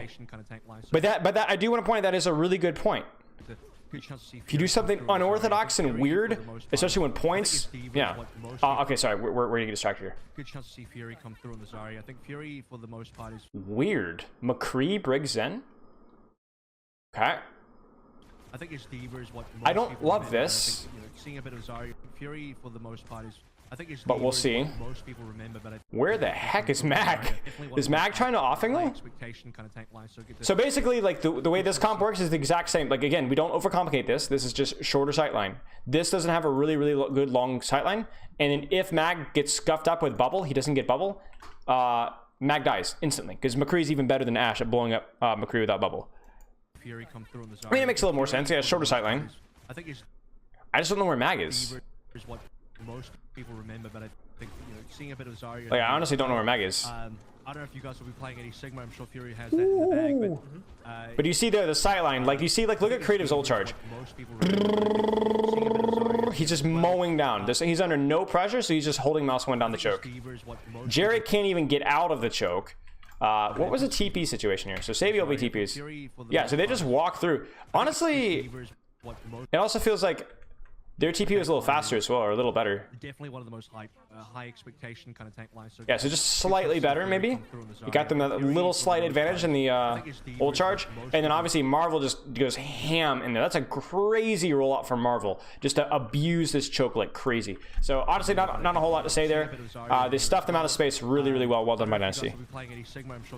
He might have gone kitchen and jumped from there. Yeah. It's true, but you can't really off-angle with Winston as much in this comp. Like, you want to off-angle with Winston, like, you don't want to dive main, but you're gonna get scouted by ball tracers 24/7. Yeah. So how are they gonna close the distance with this comp?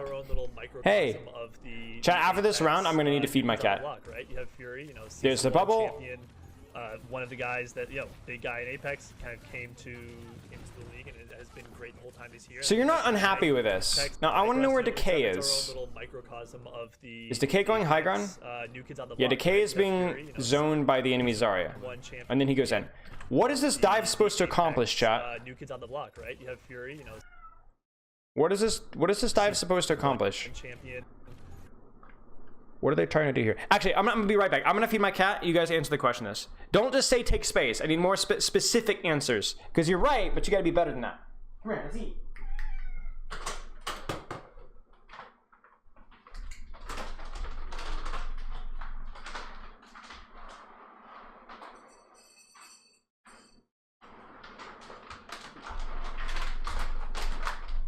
Alright,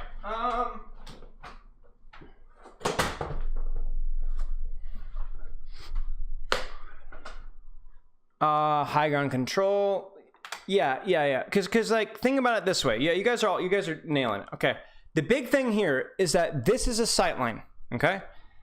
These are nice, long, juicy sightlines. If you can pressure this position here to make, not even kill them, to make them drop onto the other side of this wall, then you as Dynasty can say, hey, we can hide here and hide here and hide here and hide here, and this Zen can't see us, right? As long as Zen can't, if you can make Zen drop to where he can't see you as well, hey, easy, congratulations. Because now, if you guys are actively contesting this high ground, which means it's actually easier to now jump on the Zen and kill him. Because think about it this way. Zen can kite here. But once he drops behind the wall, he cannot kite anymore. And if he does kite anymore, then he's going to be completely out of the fight entirely, which he doesn't want to do. So jump in. They're pushing at the same time. I don't know where Decay is. Optimally, we'd like to see Decay coming in from here or coming in from here. Somewhere along those lines to put some pressure on the back line. Looks like we get a big... Do we get a nade here? Yes, we get a nade on ball. Sure, that's a little bit of pressure there. But they're all using their cooldowns at the same time. Like, let's count the cooldowns here. Bubble. Bubble. Jump. One of the guys that, big guy in Apex. Personal. Nade. Right? Everything. Nade. Bubbles. Bubble. Jump. Pressure from Tracer, maybe. I don't know where Tracer is. We'd love to see it. Dynamite as well. Everything is synchronized at once. As much pressure as you can synchronize on here as possible. And fits because Bubble Monkey has to back off. Right? He's not able to get value out of his flashbang, etc. Decay dies. He gets flashed. No, he doesn't even get flashed. I'm concerned about Decay's timing, chat. I don't know. Now, I don't want Decay to be AFK here, to be very clear. But Decay should not really be pressuring McCree here. Like, if he's... Well, Fitz is low. Maybe he saw Fitz low. I don't know. But really, we want Decay to be playing slower here and just pressuring ball, maybe pressuring point, chasing a little bit of Sabioli, whatever. And then when his monkey Zarya goes in, that's when he goes for backline. He's not really built for this. So I don't know. I can't grade exactly what happened with Decay, but I'm hoping that this is just unlucky and not him going in feeding again. Boy. Hey, Bobbin. You know what this is? Thanks for the raid, mate. This is a trash can. Hope your Tracer stuff is going well. You think Decay was fighting SBB there, actually? Well, let me see. Yeah, true. Sabioli's ult charge went up a little bit there. But honestly, Sabioli could have been guarding his backline. It's hard to say exactly what. It's hard to say. You went 12-2? There's no way. What's your SR? Are you in plat yet? The whole time he's here, and then you have Mag, like the definition of the new kid on the block, right? Really highly scouted coming out of contenders. Nice. Yeah, I think that they... Do you notice this brig, guys? Remember what we talked about in chat? Really Look at the brig. Look at the brig. Monkey's jumping in. Chat, how do you use bash against monkey? Congratulations. How do you use bash against monkey?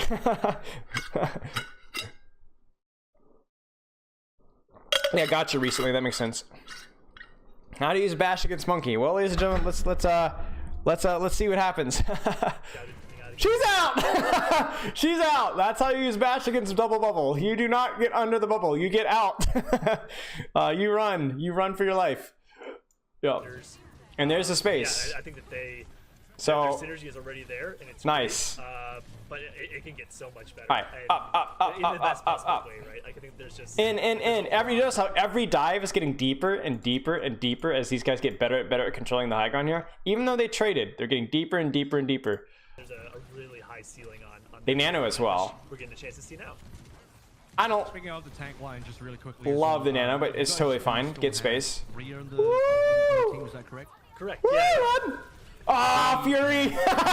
No, we got discorded. Ah, I got discorded. He ate a headshot from creative. Right? Bang, bang, right there. Yeah. Shoot. Is there any, That sucks, man. How you're gonna be? It's all right. We get point control. Okay, so really nice job from Bebe. Like landing those nades, the nanos. Good job from Mag and Fury. Their cycles were really good. Like these guys were all together on the same page. What we were not happy with on Sanctum really corrected itself here. Mag goes in. Not only Fury gets the bubble, that's not good enough. Fury also W keys in and puts a lot of pressure on the enemy ball, the enemy Zarya. It basically bullies them out of space. I don't really know what Jerry was doing there. His sightlines are obviously kind of garbage there.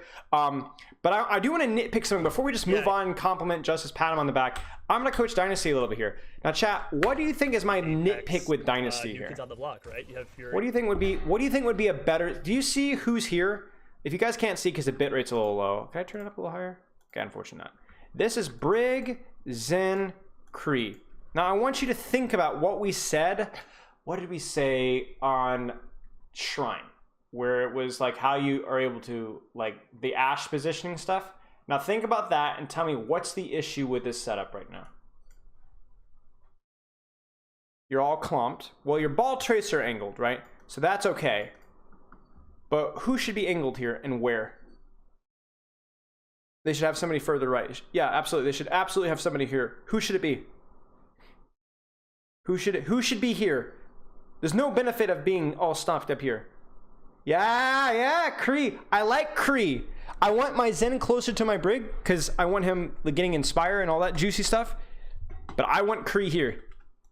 I do not want Kree worrying about getting a bubbled monkey landing on him. I want Kree yawning, sitting AFK doing this, right? Right here. And if anybody gets near him, he flashes. He doesn't care about flash value. You're playing against a bubbled monkey. You're not going to get flash value, son. It's not happening. Play here. And play either in this corner here or on this corner here. And you're thinking, oh, but what about Ashe sightlines, chat? What about Ashe? Well, this is not exactly an advantageous sightline for Ashe, is it? This is too short for Ashe really to exploit a Kree. Kree's fine with these sightlines. You would get killed in rotation, right? Well, not really, because he could already be here. Something I've been looking forward to. You see what I'm saying? Yeah, absolutely. And I love that for us, you know, it's our own little microcosm of I don't think Kree needs to play. Remember, if they dive McCree, he can get bubbled, packed, Harmony orbed, and he can roll away and then flash afterwards. Right? I don't think Kree should be stacking here. I think that puts all of the threat from Dynasty too much in one corner. I don't think this is the play. Questionable hand gesture there, Chief? I don't even know what I did. One of the guys that, you know, big guy in Apex kind of came to, yeah, and I think that their synergy is already there, and it's great, but it can get so much better. Okay. Short sightlines, you stuff them out of space, Fury overextends, doesn't matter, you have the map. Nice job not overextending. That being the case, you know... Is it a second fight? Yeah, second fight. I mean, kind of second fight, like first and a half. Is there a reason the Dynasty don't engage? They just take the dive?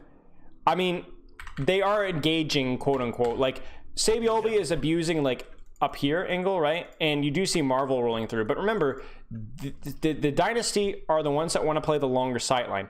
Earlier, we saw the Dynasty engaging on them with a dive of sorts, but it was only engaging with these guys, right? These guys just spammed.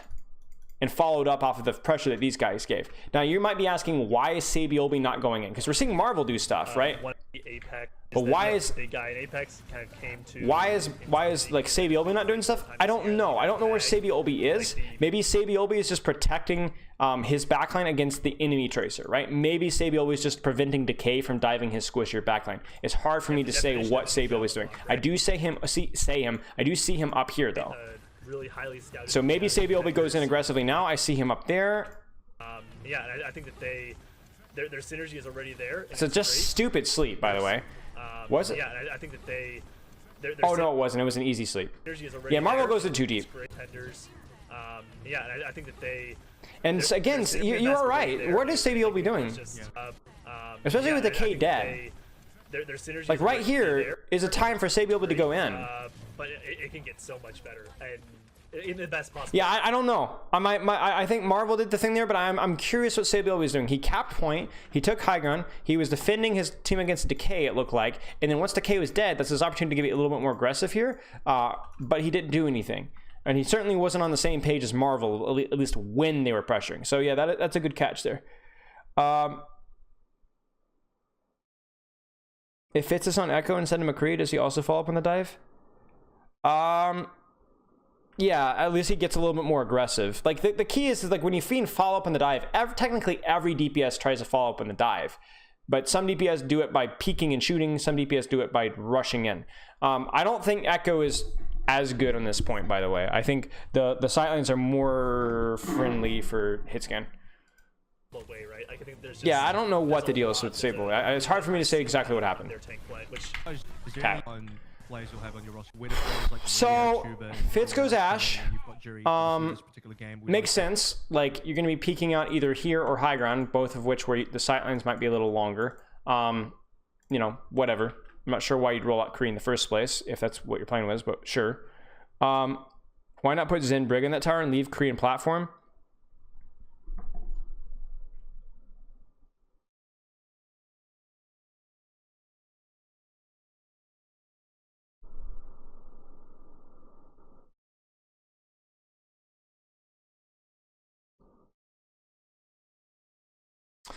Probably because your kite path would put you over here if you did get dove. In which case you can't see the enemy team as well. Whereas here, yeah, you don't have great enemy LOS, but you can see to point, and you can also push back up the stairs and try again. If you fall off here, you're done. You could basically go to point, and you've given up all your long sightlines.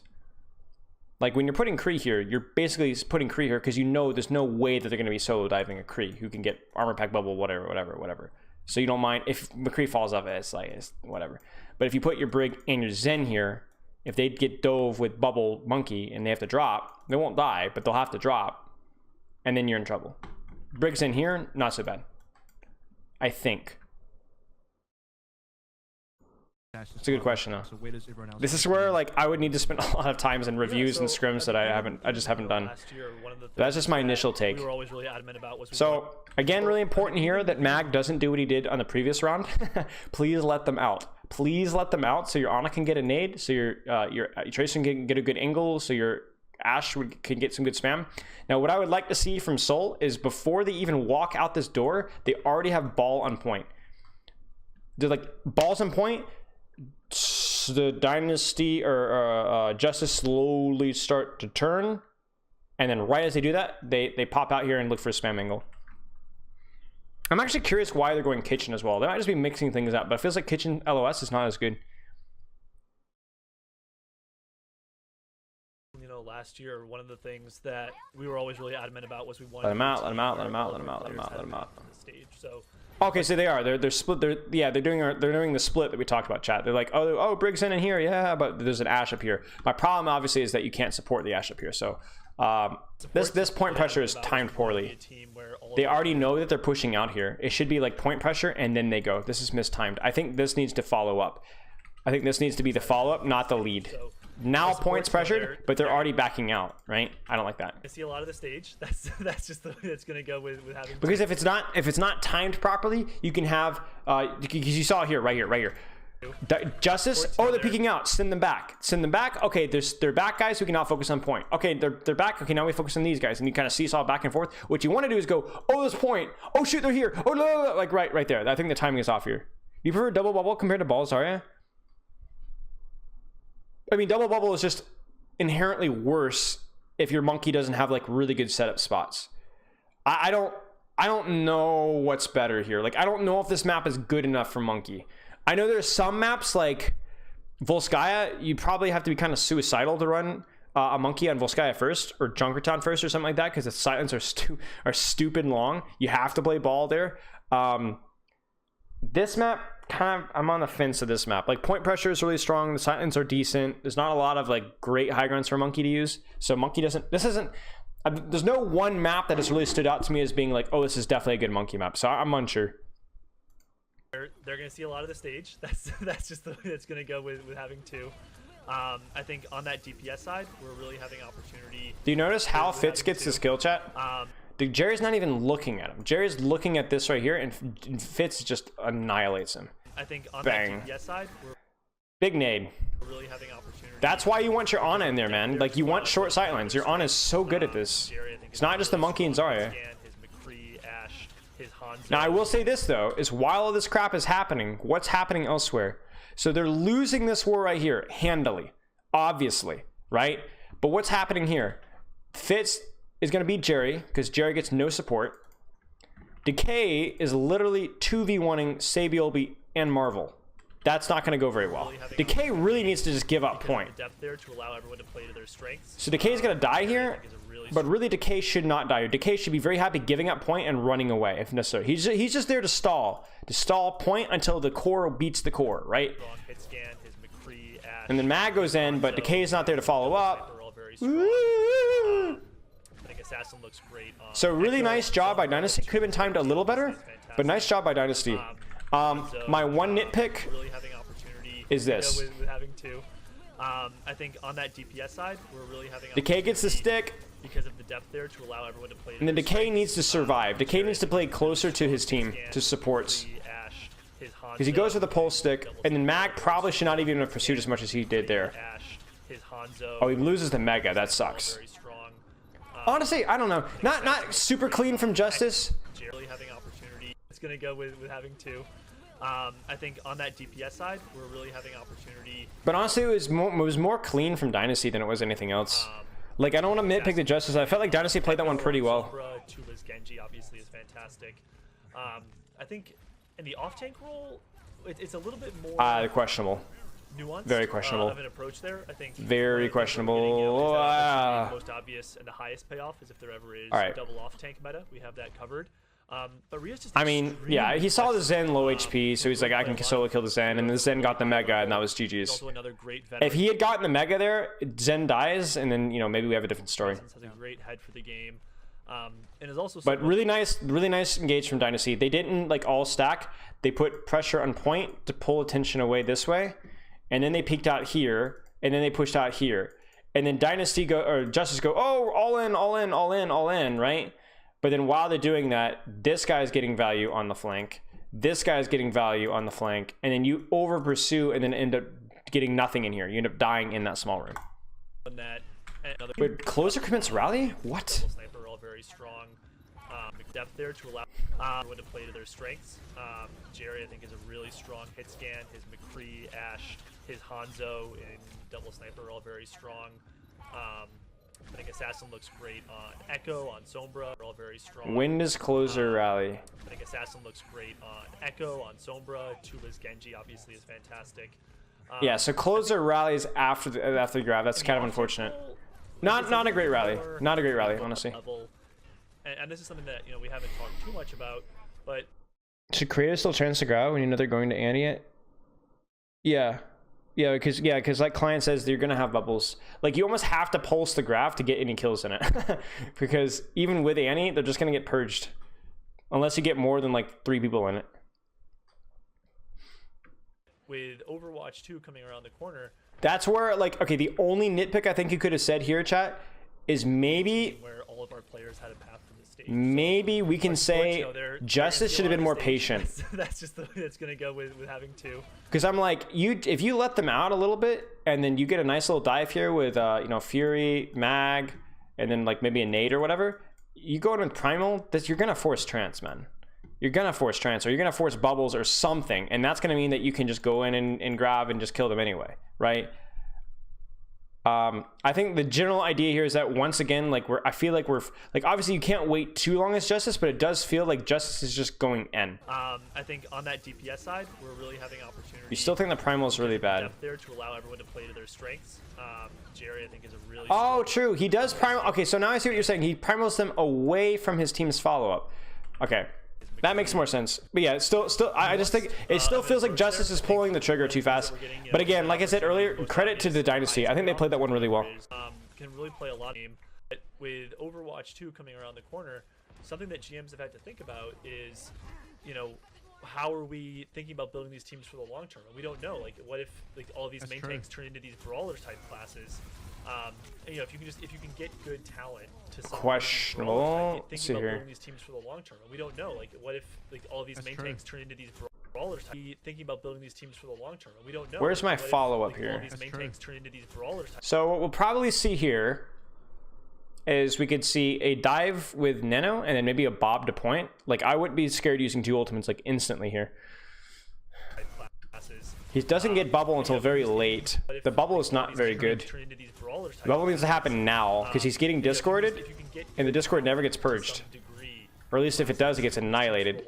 He does get bubble, but I feel like it's too late. Like, bubble needs to happen now. There's the bubble, but then he gets booped afterwards. Man, that bubble just blows up, bro. They don't even get rid of the Zarya. Ah, that sucks, man. You know, if you can get good talent. Is Fury charged? Thinking about building these teams for the long term, and we don't know. Like, what if? I think this Nano might actually be bad. These brawlers type classes. You know, if you can get good talent to some. Fury's charged, but Mag is already on the way out. That's what you don't like to see. So the problem is that you need Mag to create space for Fury so you can get value out of Nano. But if Mag goes in, gets nuked, and then you Nano afterwards, Mag's already on the way out, and Fury's like, okay, like, I need help here, hello, and it's too late. Get good talent, and you find where they're going to play. And that's kind of a bit of the story. Wait, what happens to Sabiolbi? And you find where they're going to play. And that's kind of how does Sabiolbi... Does Sabiolbi get hit by Bob? Get good talent, and you find where they're going to play. And that's kind of a bit of the story for Rhea as well. That's cool. I think he gets hit by Bob, chat. Look at Sabiolbi's positioning. You just get good talent, and there's Sabiolbi. You find where and look at Bob. And that's kind of a bit of the story for Rhea. Bob stops right there. Like, that's right where Sabiolbi was. Maybe Bob just ran him over. That's cool. That is, you know, good long-term sort of building philosophy. You just get good talent, and you find where they're going to play. And that's kind of a bit of the story for Rhea as well. Marvel gets slapped. Oh no, Marvel!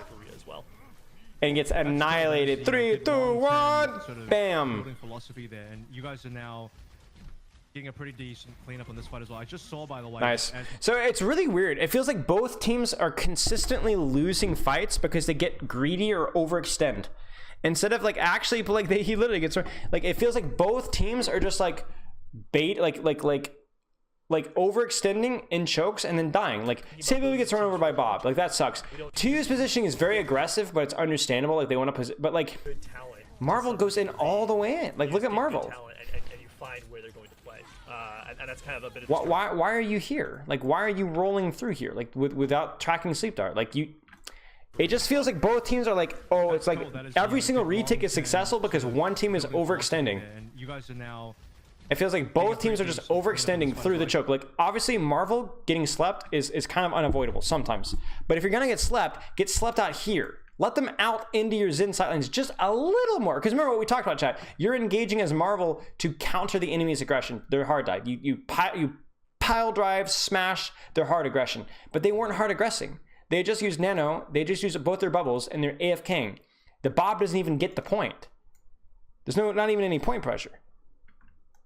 I just saw, by the way, yes, Stalker. 2U is exactly the angle bait that we talked about with Ashe on second point, where you either jump 2U and you get a shot in the butt cheeks while they're all supporting 2U, or you jump the backline, and 2, the 90 charge Zarya just drops and kills your backline. Talking about this subject. And you do Zarya and Ashe because those heroes are more self-sufficient and you can support them. You don't do that with your Briggs Zen. 50 HP and survive, so that was ridiculous. He had Fury in the pocket as well, who was getting nano. Ooh, easy. Again, which is, I think in this comp, kind of an underrated thing. I think people forget, like, in a double bubble composition, it's not just about dropping a nano onto your Winston, you know. I think putting it on a really good Zarya player who's high charge as well is really powerful. So, I didn't do anything, though. I think submap here. I just didn't do anything. Is looking like it'll go pretty close. So we really liked Dynasty's way of pulling apart the choke here, the way they recontested this. I hope Dynasty does the same thing again. They also have trance mines and close to grab as well. Justice has a very high chance of losing this. Okay, there's the point pressure. Are they pushing out at the same time? Yeah, it's interesting. We've kind of let them get to that 95 to 99 on all three here, and then all of a sudden kind of the ultimate. Yeah, looks. Yeah. So you see how they like baited Justice away from here, and they forced him to point because Decay is like help, you know, and then now that's their opportunity to like get a little bit of space here. Okay. Last couple of fights, I'm hoping we pull it out here as well, but I think this might be the trickiest one of them. It's getting some sightlines. Good. Briggson's got high ground. I don't know. I'm not pulling for anybody, Chad. I'm just like, I just want to see improvements here. We'll see. I mean, you got grab. Yeah, so they get space, and now Jerry's like hung out to dry. Belby, who again is a player that in this particular scrim so far has been like really stepping up. I was kind of again to reiterate. And now all they have to do is chill and play the sightlines, and they're good. He wasn't really there, but finding his place on the Soul roster is going to be quite interesting as well because he's. Okay, this is the danger though. So this is the problem with this point because you got sightlines, you got cap, etc. Now what I really hate is this. What is this?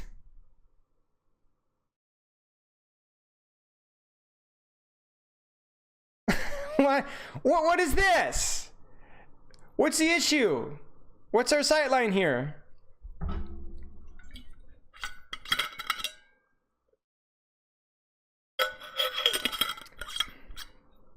The thing is you can support a lot of what's on point, like Harmony, Discord, Shoot, Armor Pack, all this stuff from here. It's a little sketch, but you can do it. I mean, if you really need to, you can drop to this side here, but you don't go here. You don't go here. Now this is like, oh, we killed. Well, who is it? Jerry? We killed Jerry, guys. Fight's won. Let's go in. Let's rub our faces on the enemy team. No.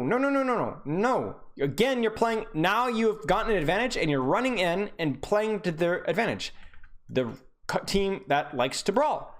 Now, Bebe can actually land a lethal nade. You can run in with Rally. You can run in with Grab. You can run in with Winston Bubble. You can do all sorts of stuff that this comp isn't as well built to deal with, right? Comparing these heroes, right? There's a pretty big difference between what an Ana can do at close range and a Zen. Which one, like, it's slight, but it's additive, especially considering the ultimates that we have here as well. There's the trance, but it's too late. Now we are into that final fight. Counter grab, that's good. You guys may be missing a little bit of damage here. Obviously, creative use the trance. But I don't like that. Very unnecessary. And again, the short sightlines are still here. The short sightlines aren't going away, chat. They're still there. They're still on the floor. The Zen is still on the floor. Look at that. Look at this. Easy follow up. Let's see if we can get the so man. very poor positional discipline from the Dynasty. They get the pick here. All they have to do now is leverage point. In other words, pressure point. And then your Zen just stands here and just annihilates anybody that comes here. And just keep him on high ground. Keep him on high ground. Make him inaccessible. Keep spamming. Support this, spam here. And just play up here. Just chill. There's no way you lose this fight this way.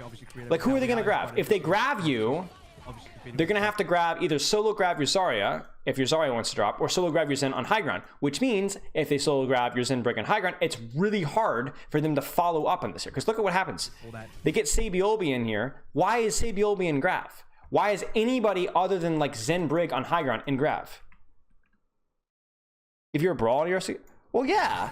Like, here's the thing: is do you see my criticism isn't the fact that they're aggressing; it's the fact that they're aggressing with a composition that doesn't want to aggress into this comp in the same way. You don't want to give up all of your positions and just rush in and let these guys clutch with a nade or something. Right? Maintain your off angles, apply point pressure, keep your spam, and make them come and deal with you in the high ground. Should Ashe play in high ground with Zen break here? No, Ashe should probably drop here and play a sightline on one of these positions here on point or on the off angle. She really wants to get a better angle than the Zen. Fight. Okay, did come. Give Soul. So Justice looked pretty good.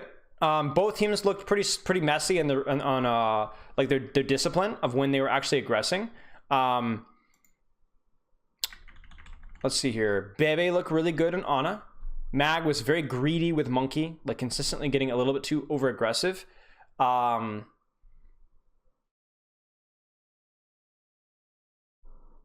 trying to think what else here. Interesting choice of like the Ash Tracer. I think that's the other thing that's worth mentioning. Interesting choice. Okay, do you guys have any questions before we keep going? I'm gonna pause for 1 second. We can definitely do, excuse me, we can definitely do Eichenwald. I'm looking forward to Eichenwald, but I want to make sure before we like go all the way in that we actually like make sure there's no questions. What's your rank, Dad, please? High bronze. High bronze. Somebody call me a low bronze player? Filthy casuals. High bronze. High bronze. You hear me? Rating for closer? What do you mean rating for closer? The main support? Oh, I'm an idiot. I don't know. I would have to see a POV. It's way too hard for me to see a Briggs impact without actually like seeing the POV. Sorry. I thought I'm plat. Like I see. No, I got the GM. I got the GM way back in the day. I'm kind of washed now though. You go to sleep. You're welcome, Stalker. How do you feel SBB did? I think he did okay. He did all right. I didn't see any overtly feeding. I mean, him getting hit by Bob was about the worst thing that we saw. How should Justice play against the angle bait of Fury and High Ground?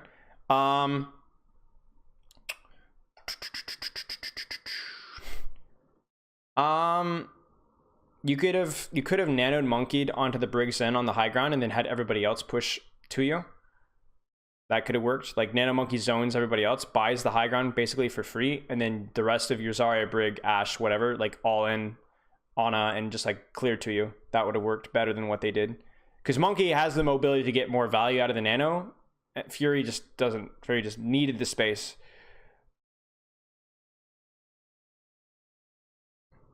But yeah. Okay. All right, we're gonna continue here because now the juice gets real because now we're playing Briggs and Mirrors. Do you think we'll see more Sigma Ball instead of Zarya Ball now that Sunya's in through? I honestly don't know. I don't think so. What was it? Remind me, chat. What was it before the nerf? Was it 1 second? It's 2 seconds now, right? It's 2.5 to 2. What was it before? Was it 1? It was 1. I don't think so then. 2 is still a significant, like, that's a whole second longer. And also teams have gotten better at playing, like we saw here, like teams have got a lot of practice in double bubble, right? They like the double bubble. And so, you know, if we see Sigma, teams might, that's still a threat. So, you know, metas are sticky. Teams will keep playing Sigma even if he's not the most optimal pick until he gets nerfed into the ground, which is what they did. And they might go, oh, just kidding, Sigma's not so bad anymore. And people are like, no thanks. We've put enough practice in the other comp. So I don't think he'll come back.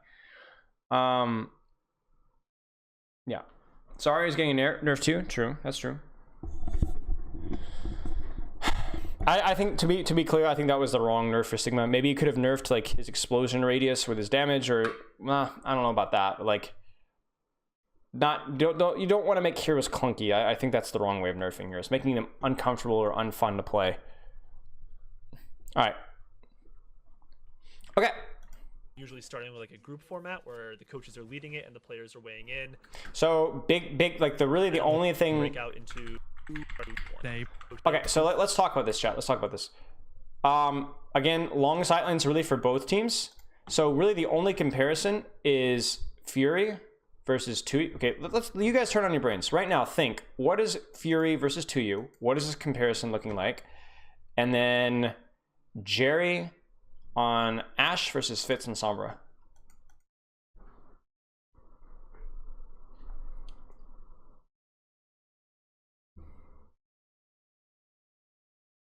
So my thought process is that Fury is gonna play around slightly short sightlines, right? He's gonna enable Mag to go a little bit more aggressively. 2U is gonna do a better job of like being tempo and like playing in hyper aggressively. So what we want 2U to be doing is helping his backline to rotate safely, and trying to avoid bleeding ult charge, right? That's the big deals. You cannot get peeked or poked or whittled down early. That's really important. The other thing is, interesting thing is the Sombra pick. Now, I very clearly said that I don't think Sombra's good. I think Sombra's bad.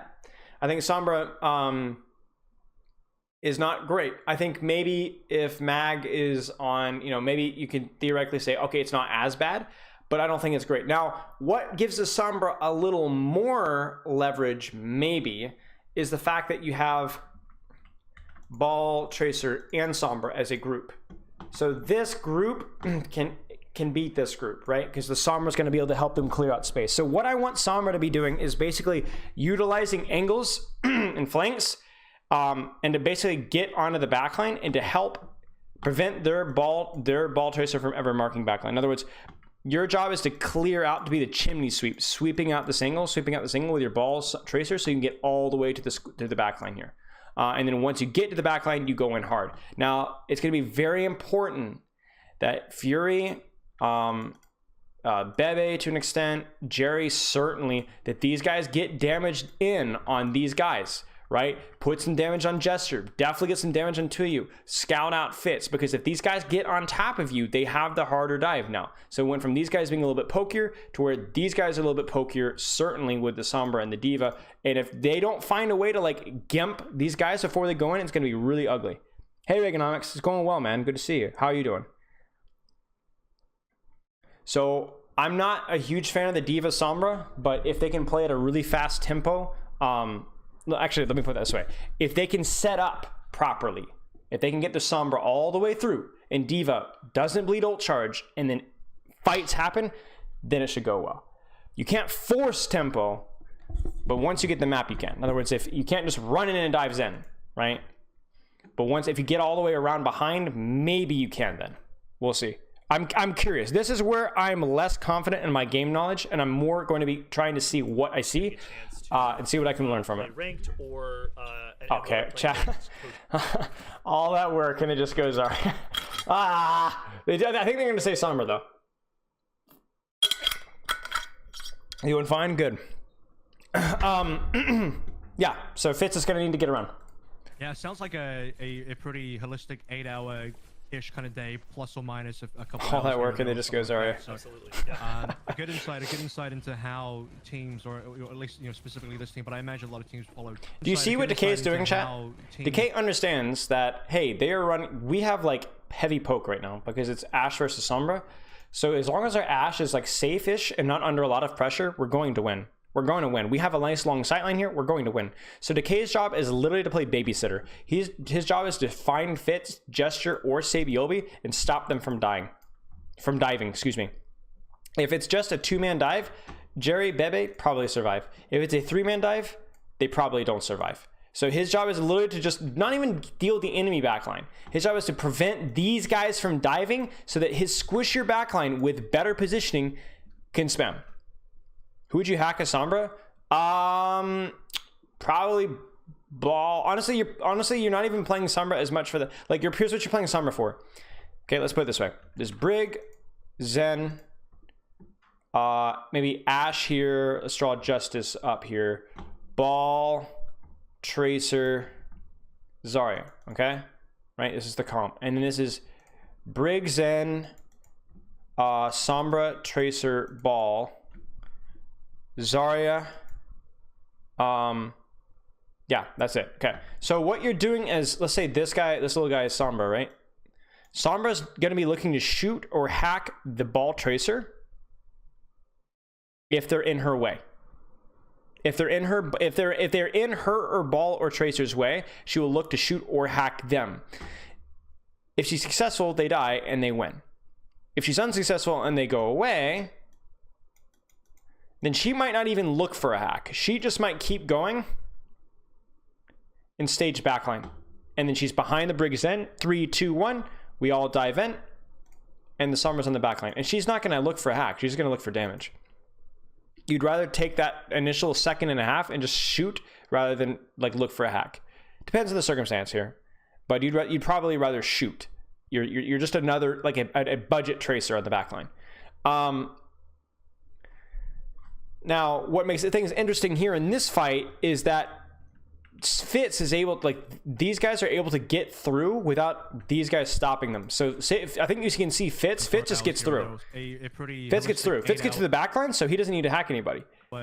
Ish kind of day, plus or minus a couple hours here or there or something like that. So absolutely, yeah. A good insight into how teams, or at least specifically this team. So yeah, this is really bad from Gesture. I'm not sure what's happening here, but yeah, you're correct. The fact that Gesture goes in and dives, but Fitz is not here, and Sabielby's not there either. Now Decay does a good job of like slowing down Sabielby a little bit, but this is a big chief feed from Gesture. Not sure what he was expecting there. I mean, you can look at the HP here. One-man dive doesn't do anything. Follow maybe something within the realm of how Scrim culture and how, professional play. And now they can push in response, and Sabielby resets all the way. Bang! So far. And that was excellent. I'm loving this duel, this Sabielby Decay. Although that was the Decay and Friends versus Sabielby. I think he didn't get the pure 1v1 he wanted there. We have Mag kind of getting. So that's a big mistake from Gesture. So that's a very easy fight win for Justice, just off of Gesture just going in, and Fitz and Sabielby are not ready at all. So people are saying that I think Prophet is out today because of an injury, so we're not going to be seeing any Prophet. So it's going to be Sabielby Fitz the entire time. It is going to give us a lot of good Tracer versus Tracer. I think, Sabielby's role on the team, from what I can tell, obviously. They're looking for Sombra Translocator. Between fights, you might as well go look for Sombra Translocator, right? They know Ball's dead. They know Tracer's dead. They're in their spawn. They're not set up. So if you find the Sombra Translocator, it's just you and Sombra. It's not like you're going to have to fight Sombra and the cavalry with it, right? It does seem like Sabielby is going to be more of a Tracer special. We know Fitz is a very good Sombra player as well. I actually was quite impressed by Fitz's Sombra versus Shanghai. Nice shot by Jerry. Sabielby does go down at Jerry. There's a two-man dive. Zen gets split. Zen gets really split. So they're trying to deny the Gesture dive, but remember, it's not just Gesture anymore. It's Gesture, nor is it with Gesture with an Ashe sightline that your Zen can avoid. It's Gesture with the Sombra right here. That's the mistake. And Bebe gets annihilated. There's the value of Sombra right there. Now, obviously, Gesture once again kind of forces an engage right down main, and Sabielby is dead, so he's not able to provide any pressure either. However, there's the value of Sombra. She can be anywhere at any time if she doesn't get spy checked when it comes to a dive. She's just sitting there. There you go. Well, but I'm really not loving these engages from Gesture. Gesture is just running it down mid. And how does Decay die? Decay! Senor, calm down. Must be a right click or something. Seeing some of the ball mechanics coming through. You guys doesn't matter though. Very strong control over this opening archway, over the opening choke. And so far, Seoul have spent about a minute and a half really struggling to make. And Fitz is just going to farm some EMP because he knows that there's nothing to do in the meantime. Fitz has built up a lot of EMP. Fitz, it's almost funny because Gesture has been feeding so much. How does Fitz build up so much EMP? Archway over the opening choke. And so far, Seoul have spent about a minute and a half over this opening archway, over the opening choke. Oh, he finds Fury by himself.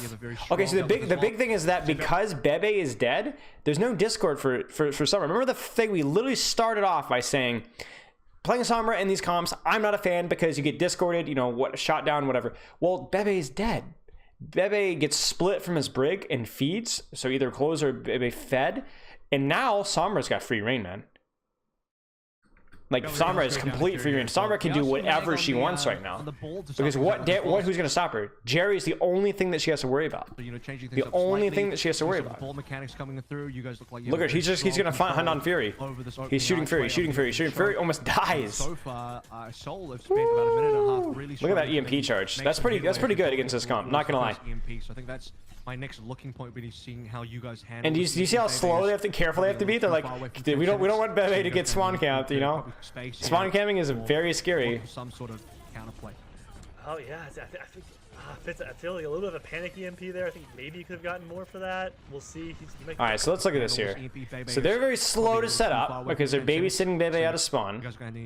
This gets them out of choke. They see Fury split. Fitz says, Fury split, get this boy. Oh yeah. Sombra, Tracer, Ball, all there, bang. Now, I feel like a little bit of a panic EMP there. They counter rally. Maybe you could have gotten more for that. We'll see.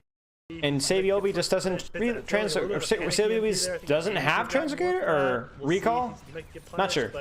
the supports are there. You know, they're getting up there. I thought they might have been a little bit too far. This is really good for Dynasty.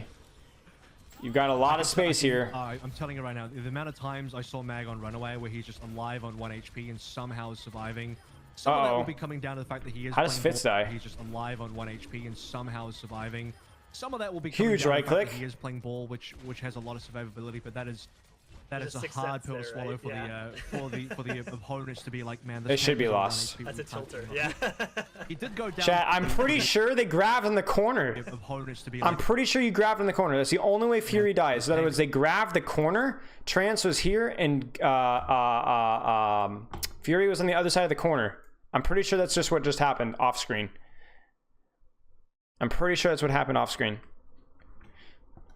Is on 1 HP. That's a tilter. Yeah.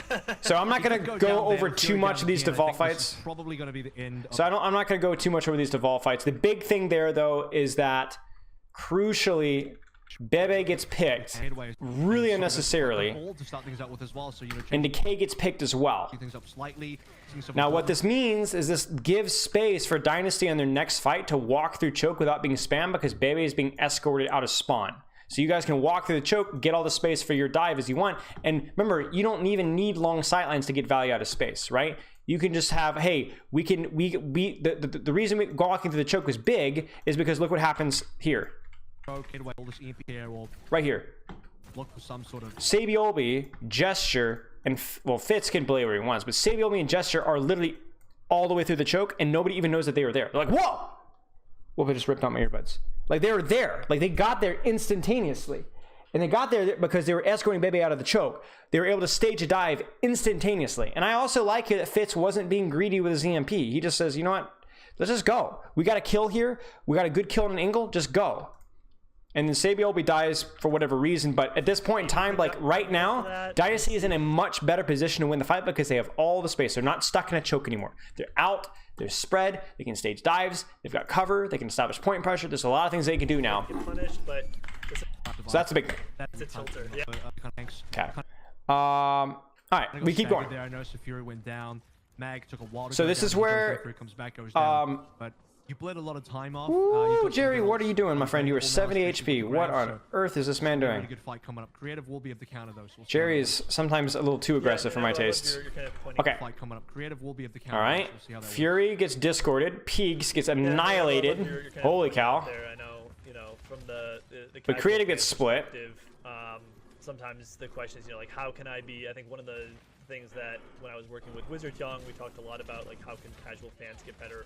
Like one of the first things you can do is ult tracking. Right? Jerry, I swear, a little too aggressive. You know, like how can I be? I think one of the things that when I was working with Wizard Young, we talked a lot about like how can casual fans get better. Like one of the first things you can do is like he needs to be able to coach gun back up to the high ground and not back up to here. Okay, so like again, like we look at the compositional matchup here, and it's essentially looking to control sightlines for these guys, and these guys are going to be looking to battle on the flank so that they could get the dives to these. So in other words, your ball tracer are going to be fighting their ball tracer as much as you can, so that you can eventually get to Jerry and Bebe, because you don't want to be playing out in the open versus an Ashe. Hydrate, thank you. You need to work to get around so that Jerry can eventually die. Right, and so looking at like that baby, like, you know, the EMP versus trans race. Disgusting. Sabiobi, come on, man. Like Sabiobi's, like, you know, the EMP versus trans race. Yeah, he needs to recall earlier here. Like that baby, like, you know, the EMP versus. Yeah, he just gets 180 headshot right in the gullet. It seems super simple, but like that's something that will Pog spectating. in our coach discussion, right? It's like, okay, we knew they had a Sombra. We saw at the very beginning that we were on Decay's POV and we were watching him spy checking like way into the backline from the beginning. And so at that point, like, is it okay? They have high ground. Are we gonna see a dive? They've got to be aware of EMP, right? So this is where Decay's job is literally just like to herd, Gesture, and Sabiobi. Don't let them get in my backline. Keep pressure on them. We are seeing a lot of Sombra. We are seeing a lot of Zen. And so yeah, I think that's it was a great call. You don't need to do anything. Times are wasting. Uh-oh, that's scary. Ball tracer are set up. Do you guys have, and again, it's something that, you know, if you're willing to speak on it, do you guys have access to like in Scrim? Oh wow! Because I think one stat that is actually reasonably important for Zenyatta is actually damage profile. Because, please spectate, please. I'm begging. Chat, this is so hard to coach. damage. You guys have access to, you know, stats. Do you notice how like we're seeing these guys get underneath? Why are they going underneath? Well, it's not just because they're a brawlier comp, because it's Sombra versus Ashe, which is slightly, I guess you could call brawlier. But the important thing is that they know Jerry has high ground. They have not been able to remove Jerry from high ground. So you cannot play in a location where Jerry's high ground makes you cry. So you play underneath the high ground. You push cart, play underneath high ground, look for them to drop, contest, and EMP. This is YouTube, yeah. Your coaches then look at and try and analyze as well. Yeah, and I think I'm a little disappointed. I guess it makes for a cleaner visual here, but the map mode that we use in scrims big graph usually has like a stat tracker in the upper left, like this neon green. Sammy, come on, man! Left, like this neon green. Boom! A screen cap of that on my Twitter after, or actually, Whoa, it's a great Jerry. chance to plug the stream after this. Avril and I are going to be on Twitch, kind of On your talking stream, about yeah. this. Yeah. Okay, so let's look at this fight again. So they grab the MP, but Bebe is forced to transit anyway because Fury's low in HP. They don't get the follow up because of the trance. Decay looks to pulse the grav, but it gets bubbled. Doesn't work. A lot of stuff happening right now. They counter grav the trance because they're thinking, okay, they've already used like 3 or 4 seconds of trance, so that we should be fine to grav back. Maybe we can get to kill through it. Viability runs in there to go stick. Actually usually has like a stat tracker in the upper left. But instead, what happens is we have both tracers screwing up. Decay gets hacked, and so he gets sucked into grav. And then Sabiobi on the initiation runs into a mine and loses his pulse bomb. Or not loses his pulse bomb, but loses the follow-up that he was trying to follow up off the grav. Really, Jerry didn't need to go in there. Or Sabiobi didn't need to go in there. Really risky dynamite. Closer's stuck on the low ground. But here's the thing. Remember we talked earlier about how chaos is an advantage to the composition that's more short range? Well, you can use that argument here, right? With the chaos and the short sightlines, the Ashe has a lot harder time getting value and the Sombra just does more. But it's also, you have to understand that chaos favors the team that's at a disadvantage. Here, think about that. Chaos favors the team that's at a disadvantage. You look at this here, and you are Justice, and you have the high ground. And you have all the angles and all that kind of stuff. Did he lose pulse? Maybe he did. I'm not sure. The map mode that we use in scrims actually usually has like a stat tracker in the upper left. It looked like he got hacked afterwards. I'm not sure. But the chaos favors a team that is at a disadvantage because it's like let's put it this way. If you're fighting a bully, and you know you're 100 pounds and that dude's like 250 pounds, there's no way you're gonna beat that guy. But then all of a sudden an earthquake happens and you know stuff starts falling off the ceiling and you know drywall, you know you're not happy about that because you could get hit by drywall, but there's an equal chance that a piece of drywall is going to hit the bully in the head and knock him unconscious and you win. You know what I'm saying? So you're more than willing to take a 50-50 chance in the chaos then you are to take a chance of, hey, we're gonna have to somehow win this without chaos. Does that make sense? In other words, this is a chaotic fight. It's hard to say which team has the advantage here, which means that these guys that were at a disadvantage, they'll take the 50-50, right?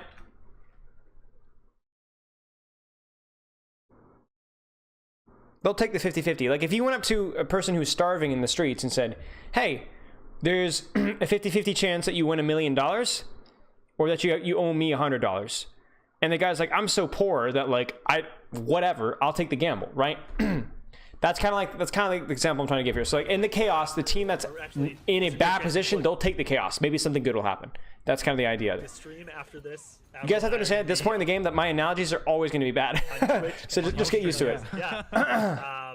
And what we usually get is like a cool little stat there. Thankfully, Jerry still has high ground. Specific stats that's the big thing. Because even in the chaos, they were not able to take high ground. That's very, very important. Even in the chaos, they were not able to take high ground. And you lost $100 by game 4. Yes, it shows damage done, damage taken. Oh, maybe they did. First deaths. Uh-oh, that's big. Oh, that's not big. Wow, crazy shot. First deaths. Like DPS, it shows damage done, damage taken, first deaths. Nice shot. The other two stats are off the top of my head. But they're Ultimates like they're used maybe. Yeah, Something yeah, like yeah. I think ultimates used. Brilliant. And I forget what the last one is. So Dynasty is unable to take high ground with the glut of their ultimates. This is where I feel like the Sombra is just not quite as good. The longer sightlines are going to be more favorable to the Ashe. The EMP, again, just got completely shut down by Trance entirely and Grav. There's nothing, no follow-up. Obviously, Sombra, again, has issues with Translocator getting forced. They lost even with Rally. Well, the problem with the Rally, as you can see here, is that when was the Rally used? Do you see it? Are going to be on Twitch. Actually, there's a great chance to plug this stream after this. They kill Closer, but they're still on the low ground. Using Rally doesn't mean you win the fight. Sometimes it means you can cheat and not clear the high ground. But it would have been better for them to chill, regroup, and push high ground with the Rally than it would have been what we saw there. On Twitch, like, I want to see screw cart right now. Leave ball, push cart. Rally here. Rally here. That there. That's what we want. It shows specific stats for tanks, DPS, and healers. Like right now, Rally. You see this? They're losing the Rally charge. They do not lose either of these guys if they're in the middle of Rally. I forget what the other two stats are off the top of my head. But they're Ultimates like they're used, maybe? Yeah, Something like I think ultimates used, and I forget what the last one is. So unfortunate Rally timing like there. Really good stats, right? Like you could do like illims and deaths, like. I just questioned the Sombra pick. We don't care. Like that's really not that useful. There we go, ladies and gentlemen. You're welcome. Taken, right? That's something that's not. Nice little angle here.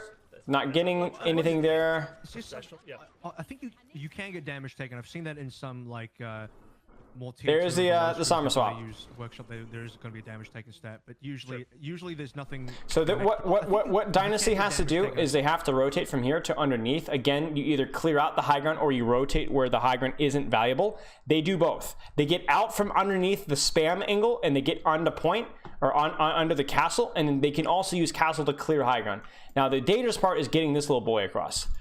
This is really scary for a Zen player. Some like more tier 2 and below scrims, that when they use workshop, there is going to be a damage taken stat, but they do get it, just barely. Nothing major coming out of that unless like, just barely to get it. Questionable Closer. Questionable. I'm trying to remember now. I got sidetracked. I'm trying to remember. There was one stat. Yeah, ult efficiency. I was excited. Sorry, I saw. Taking too much damage, or maybe one of your DPSs. This feels greedy. There was actually another. I'm trying to remember now. This feels way too greedy. There was one stat. Closer pays for it as well. There was actually another. I'm trying to remember now. Ult's taking too much damage, or maybe one of your DPSs. If you're going to push, you need pressure from this angle as you're pushing this way. So you would need Decay or Mag to be on this side here, and not everybody all going into one area because you're rallying. Oh, we're just going in and rally. But even with rally, this feels scary. You can see it's like how does he die here? He's rallying because he's walking directly into the middle of the enemy team. Straightforward. You need pressure from the opposite angle. There, I thought he was gonna have the boot, but he didn't. Sorry. Questionable. It worked out, but it was a little lucky. So actually, wise, but it does look like here, grab pulse ready to go. You know, it's just boom. Decay's got a lot of damage done. Fury's up there as well, and creative nearly onto the transcendence. It's about 15 seconds here. It will. Okay. I think you guys look like you're too. Look at Decay. Don't you dare contest my Zen on high ground. And yeah, I think we saw Fitz make the swap. Oh no! What? What? I think you guys look like you're too stacked on ultimates to lose. It does seem that way. About 5 ultimates coming up. Fury. I think you guys look like you're too stacked. Fury gets blown up. Look at Creative's ult charge, chat. Again, Creative and Fitz, I think, simultaneously shoot him. And yeah, I think we saw Fitz make the swap onto the Ashe. And Bebe gets stuck. And yeah, I think we saw Fitz make the swap at 90%.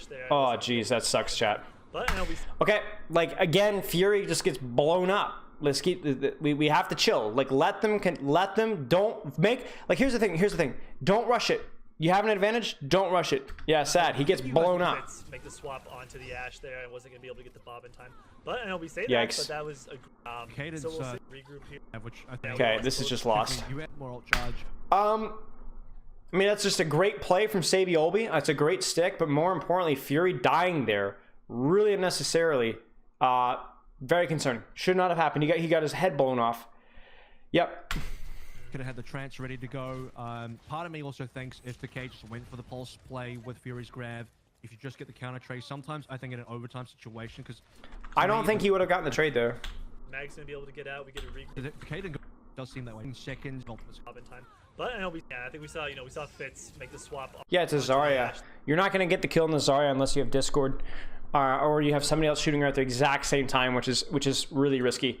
Wasn't gonna be able to get Pretty understandable that he didn't go for the stick there. I don't know. Trance ready to, if you just get the counter trade. Sometimes I think in an overtime situation, because Yeah, it could kill through. It could kill through trance, but it's not going to kill a Zarya through trance unless you have follow up. And Zarya might still have had bubble.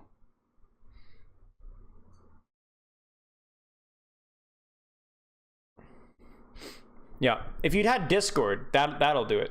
That'll do it. But I don't know if. But the Zen was dead, so. overtime have a huge impact. I'm sure you know that with the longer respawn times. So just getting any sort of trades, slowing down Soul's push would have definitely allowed you guys to regroup really effectively for the cart. But as we're extending the map, there's the rally push. A good chance to go for it as Animo pops. They're gonna match with Trance. Extending the map a little bit. Maybe this is going to be a good chance to go for it as Animo pops in the rally and Bebe counter. This looks like a good pincer here. We've got Ash on an angle right, Jerry's on the angle right side, Decay is on the back line. This looks fair. Here, but and with a trance, this rally push is good. It should be dead in the water. Pops in the rally and Bebe counter Fits. Here, but ult efficiency is a really it's interesting stat. blown up. You know, how much extra damage doing the pulse. Uh-oh, chat. And then Saviobi gets scouted on the side. Rally and Bebe counter here, but so my only issue, obviously, with Jerry's flank here is he's flanking in a situation where there's no... So, like, here's the thing. When you go for an aggressive flank, you either need your team to aggress, or you need to be able to get a lot of value off of that position before the enemy team can react. The enemy team is rallying, your team is trancing, so right now it's kind of a stalemate. Neither team can really force aggression, really. So what ends up happening is you have Decay and Jerry... Jerry here and Decay here both are forcing aggression in, not in a situation where they can like really stabilize. Like Decay can kind of go in and then he should be able to go out and try and stabilize. Instead, he goes all in. Jerry goes all in on a flank where he can't get supported. But again, neither team's going to be able to kill each other because they're both popping support ults. So it's more important in this situation to take good space, take good angles, and survive than it is for you to go all the way in. So Jerry goes in here. Here, but ultimately allowed you guys to regroup really effectively for the cart. But as we're extending the map a little rally. Your team is not getting kills right now. And so what happens is then Sabiel says, oh, okay, there's an unsupported Ash over here, I'm gonna go kill him. Oh, there's a Trace over here, oh, I'm gonna go kill him. So overall, it feels like Justice gets greedy. Justice gets greedy. They get sloppy in these situations where they shouldn't be getting sloppy and they get punished for it. Ult efficiency is a really interesting stat for me, just like, you know, how much extra damage. And this mine's committed as well, but now there's no follow-up of mine. Like right now, you would want Decay. Here come the mines. Now you want Jerry on the flank. Now you want Decay actually applying hard pressure because now there's actual follow-up. And if they all tunnel Jerry on the flank, then they're not peeling the ball tracer off the back line. Do you see what I'm saying? Is a really interesting stat for me, just like, you know, how much extra damage doing the Justice should lose this. People you EMPing, stuff like that. I don't know if that's actually an ult that's or anything like that. That's gonna be something kind of stat that when he had like his army of analysts. It's like, a very that was, nerdy stat, right? Yeah, he was very interested. Nice sleep. And it's also like a very manually intensive stat, right? That's something that you're. No, so he doesn't commit nade to the sleeping ball. Back and watch and clip along. What? How does Gesture die? You're gonna have to like. Huge kill, huge sleep by Bebe. And so we have to be careful, right? As staff. Still holding onto his nade. There's a nade. He hits Zarya. Probably actually would have got better value out of that, but sure. Unfortunate sleep. Absolutely. Yeah, you're kind of making sure snowball coming in. Okay. Unfortunate. So I'm really not a big fan of the Sombra pick on second for sure. First, maybe it's like a gimmick to be able to cheese first by putting pressure on the Zen because your Ash has terrible sightlines. On second, the Justice did a phenomenal job of just maintaining high ground, using ultimates to maintain high ground, using ultimates to maintain high ground. When they got greedy with the rally and grab, they got punished both times. When they went to forced aggression into enemy space. In other words, you have high ground here, so this is where you take fights. So if they come into your high ground, that's where you take the fight. But instead, Justice were like, okay, we got all the high ground. Just kidding. Run all the way in, like, you know, like Tarzan. And then they get picked, right? They just go cast their bodies off the high ground. And that's the exact same thing happened on Nepal. You guys remember that? Why am I not an Al coach? Our decisions here, as I said, in this APAC meta. I mean, I don't know. There's a lot of coaches out here. There's a lot of coaches in tier 2 that could do a good analysis. Are you going to get more value from that Zen or from that Ana? You know, on attack. attack, obviously, On is going to have a little bit of that benefit. Why am I an Al coach? I flippin' hate birds, dude. Viable. You know, can we get away with not having a great... Okay, there's not a whole lot to say here. I'm gonna be interested to see how Jerry gets a good sightline here, because this is where, remember, we saw the Sombra here. You know, they're like, hey, screw that, we're gonna play with Jerry. Now it's worth noting that we're seeing double bubble here, so we might see this as like, hey, we're gonna brute force our way through short sightlines with Ana and Winston, and then yoink them, yoink, yoink, yoink, right? So creative Animo might even play high ground here. We might even see them play high ground. Grab counter, or like is like and playing wide, or is Just pushing up a lot. Well, that was kind of risky, actually. So baby, just push up and take advantage. Yeah, you don't love it. One thing I actually think is quite interesting is okay, stabilize. You got the short sight line here. Stabilize, stabilize, stabilize. This is where again you'd like to see Fitz splitting off a little bit, just like we were asking him to do on Nepal, and start to put pressure on these guys. Because remember, if these guys get into a nice little hot little clump here, and they push out, and then you know Jerry gets an angle, Decay gets an angle, you guys are toast. You guys need to find a way to be able to split here, spam, put pressure from Tracer Ball, and then again as they initiate, this boy needs to be smashing. Mag was but purposely taking a lot of damage that baby could get the ult charge. So ooh, wow. Not sort of aware, a lot of double bubble strategy comes down to that was a greedy jump. The nano boost over to your Ana quickly, and then getting this double bubble. That was a very greedy jump. Kind of just feeding the nano boost over to your Ana quickly. Man, Decay, like strategy comes down to kind of just feeding the nano boost. Yeah, so again, look at Decay, chat. Look at Decay, look at Decay, look at Decay. Look at Decay right now. What? Oh, oh, I know why Decay is greeting. Okay, so this is unfortunate. Animo is 1 HP and purple, so that's why Decay goes in, but Creative literally one-shots him. Look at Decay's HP. And that's insane. What? Over to your Ana quickly. Okay, and then Jerry gets too far split and gets pressured. The nano boost over to your Ana quickly, and then getting this nano into primal going. You guys have kind of popped in for a very early aggressive dive. I think my internal timer, I don't know if this is accurate, this kind of Ana quick sort of where and now double bubble strategy comes down to kind of just feeding the nano boost over to your Ana. Man, what could Justice have done better here? Kind of seconds, but Mag was purposely taking a lot of damage that baby could get the ult charge. So he's not jumping. He's jumping in before he has bubble, but he will have bubble as soon as Zarya bubble breaks. For people that are not sort of Fitz is split. Strategy comes down to kind of just feeding the nano boost over to your Ana quickly, and then yeah, it's hard for me to see what Jerry, like what angle Jerry was, but I'm scared that Jerry was once again taking an angle outside of Brig LOS that might or might not have been the case. Kind of like what we saw in the last point of third. Hey, buttface. But what angle is Fury on? Fury's just sitting main. Fury's just with main with Mag. They're just going in and choking space out here. But as they choking space here, they're losing to here. Which to me, it's like once you get them into this small room here, that's when Jerry wants to get supported, but he doesn't get supported. So I'm not sure if he was outside of LOS or what. This bubble is dog. Terrible bubble from Mag. The enemy team wasn't doing anything. Like, why are you bubbling this? You can't push through into here. You just can't. I don't know what you're doing. You just honestly, you just jump off the map at this point. Like you're not going to win this fight. This might be completely rubbish, and Supreme might look back at this and say, "What is Avril talking about?" But in my mind, when I look at double bubble, especially on attack, I'm looking for like a sub 1 minute or about a 1 minute nano boost available. Then send your Winston in to try and get some stuff going on. I mean, sure. I think farming nano is perfectly viable, like while you're taking space there. But I think they just saw that, hey, that we can take a lot of space here. Like we can just go in with bubble. We force that because like you look at this here and you look at like why is Mag going in this aggressively here? And I think there's a really clear answer to this. The answer is this. Jester's 1 HP. Jester is out of the fight. Jester's not going to punish them as they push, so that means that they could push for free.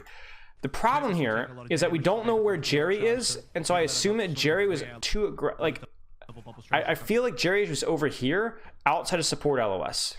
Because I look at Ana right now, and I see Ana pushed all the way up here, and I don't know who's puppy guarding Jerry, and that concerns me.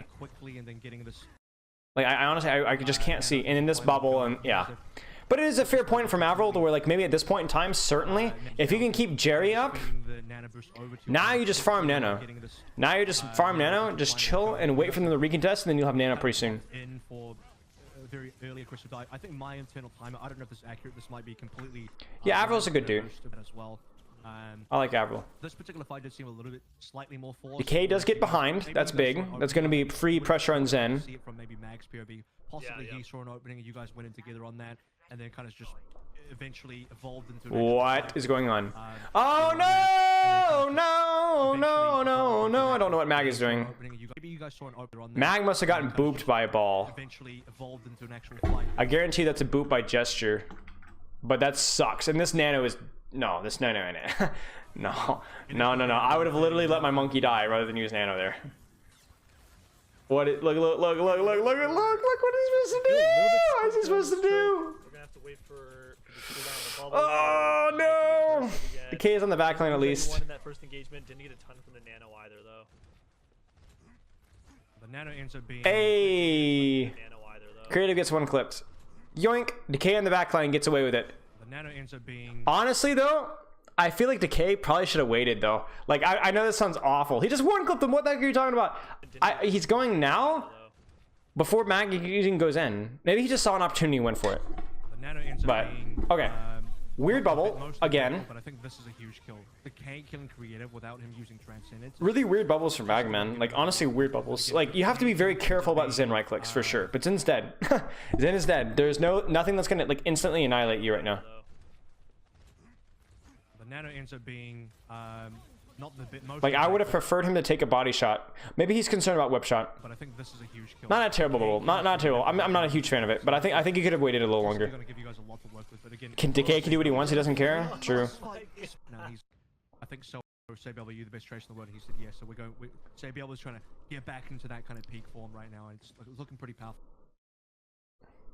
I mean, this isn't really a cast butt face. This is just kind of like a chill thing. They're just kind of screwing around. Trying to find out what's remaining here. You got your DP assaults available. Pretty much Fury's nearly on a grab, so still a lot of chances. Oh, nice whip shot. Creative. I'm gonna be looking forward to seeing. Questionable armor pack. About countering this one. Yeah, I think we're beginning to see a bit of wide. All right, so they're gonna rally push. Really strong here, really comfortable. There's the rally plus bot push plus grav. There's a massive nade, monstrous. This was Soul's map pick. They look really strong here, really comfortable. And because they've got a good engage, plus, you know, they've got a good engage. See, this is the thing. You don't just grab. You engage, and then you grab afterwards. Hopefully at that point you force bubbles, which is exactly what they did. Oh, huge anti, That's a though. huge nade. Oh, Yeah. that nade was gigantic. Really just... Boink. Yeah, you don't get a lot out of the train. Ah! Good use of not using primal there. All right, so honestly, they just forehead ult. You know, 1, 2, 3, 4 ults, and these guys only have like what? What do they have? Trance, Trance, and Bob. It's not enough. The team's purple. This is a good talking point. I think everyone, but Really just comfortable. We're gonna see the dueling Bobs here on point. Really strong here. Really What you could have done is you could have had Animo like rallying now, and this would have meant that you could have saved bubbles for Grav, and then that would have allowed you guys to survive this better because you could have tranced later and then bubbled the trance. Because the problem with the Annie and the Pulse is that there were no bubbles available, and the bubbles are probably forced because there was no rally. So if you can rally, save your bubble, right? So you don't, and then you can trance safely afterwards. So in other words, you use rally so you don't have to use bubbles, so you can save bubbles for their Grav. Yeah, you don't get lots. it's really people look with the All right. on the Ana in that previous fight. You know, is there? So is Fitz going to be able to leverage the high ground enough? Is Creative going to be able to leverage the high ground enough? Finding closer in Bebe and how you guys kind of put the team together from the support POV. Ah! You know, some of the good things that you see in Bebe. Wait, how does Creative die? What? You know, some of How does Creative die? how you guys kind of put the team together from the support POV and you know. What? He gets headshot by Jerry and right click by Fury at the same time. Look, he's just right here. He just peeks for a right click. Ba-bang! Yikes, that sucks. That's honestly so unlucky. Yeah, absolutely. So I think we're really. And this is really bad too. Because the thing is you saw what Justice did so well on second was that they stopped the snowball. There was no snowball. They got the advantage, they got the position, they held high ground for felt like forever, and they only lost it because they threw. This is just nuts. This is the most important fight for Justice to win, outside of obviously, you know, capping first point. This is right here, because from here on out, in other words, this is the most important hard fight for Justice to win, because from here on out, everything is going to get easier. Because now you are on attack. They had all the good positions, high ground stuff. Now they're on attack, even though they're on defense. Do you see what I'm saying? Now they have to walk through the chokes and do, you know, Jerry, and as they walk through the chokes, you guys hard dive them and all that stuff. So that's rough, man, and that's such a cheap fight win too. Like, you're gonna primal this? Questionable. Yeah, Mag, I don't know what Mag is doing. Mag is getting a little greedy. Whatever. Mag primals, who cares?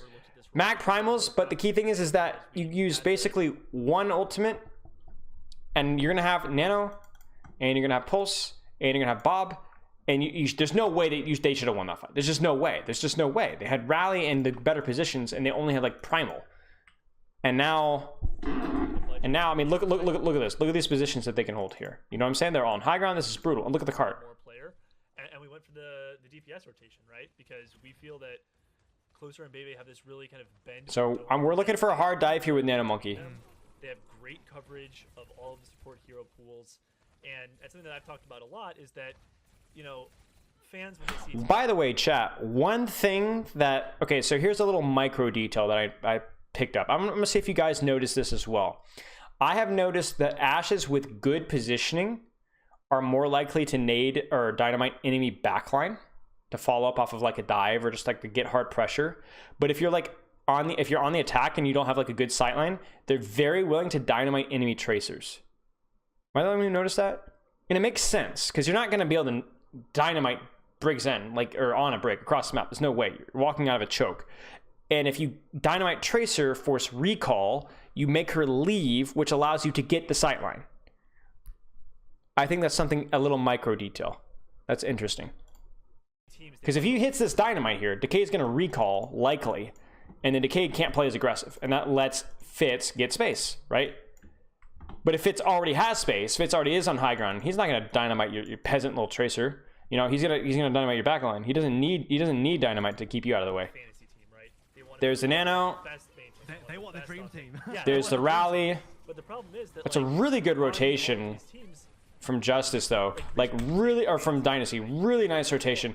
And obviously, because they come this way, look at Decay's positioning. Decay is very mispositioned for this. Now, Decay's not mispositioned, period. Like, he was there to check the door. But do you see how, like, this is going to be really hard for Bebe to, like, actually get, like, and to get any value here? Like, Nade has to land here for them to get kills, and Nade doesn't land. Blocked by Zarya bubbles, maybe missed entirely, but this is rough. Like, they want the dream team. Yeah, they want the dream team. Like, this is really rough. That, like, on all of these teams, and now Justice, do you see how they flipped the map on them? Look who's on high ground now. Do you see Fitz? Like, on all of these teams, uh-oh, Fitz is on high ground. Uh-oh. Every team is sitting there saying, like, you know, I want That's rough. I want the pack. I want, like, so what?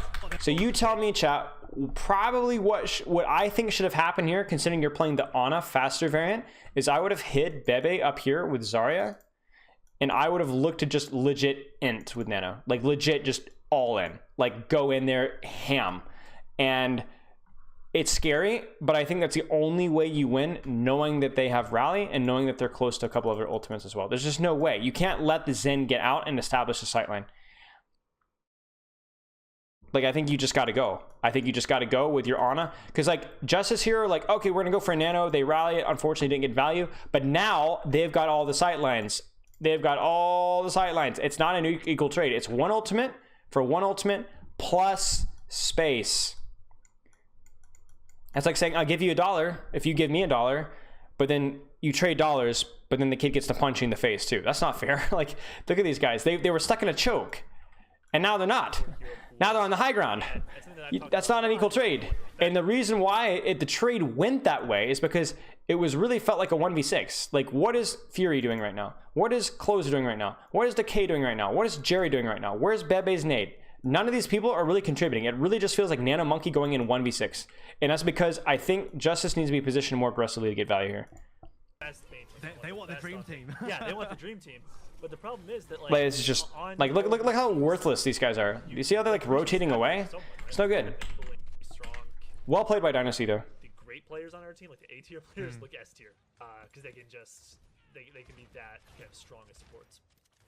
I mean, that's the thing, right? Because you have support players that are there to support, and that's what they're there to do. You know, would it be good?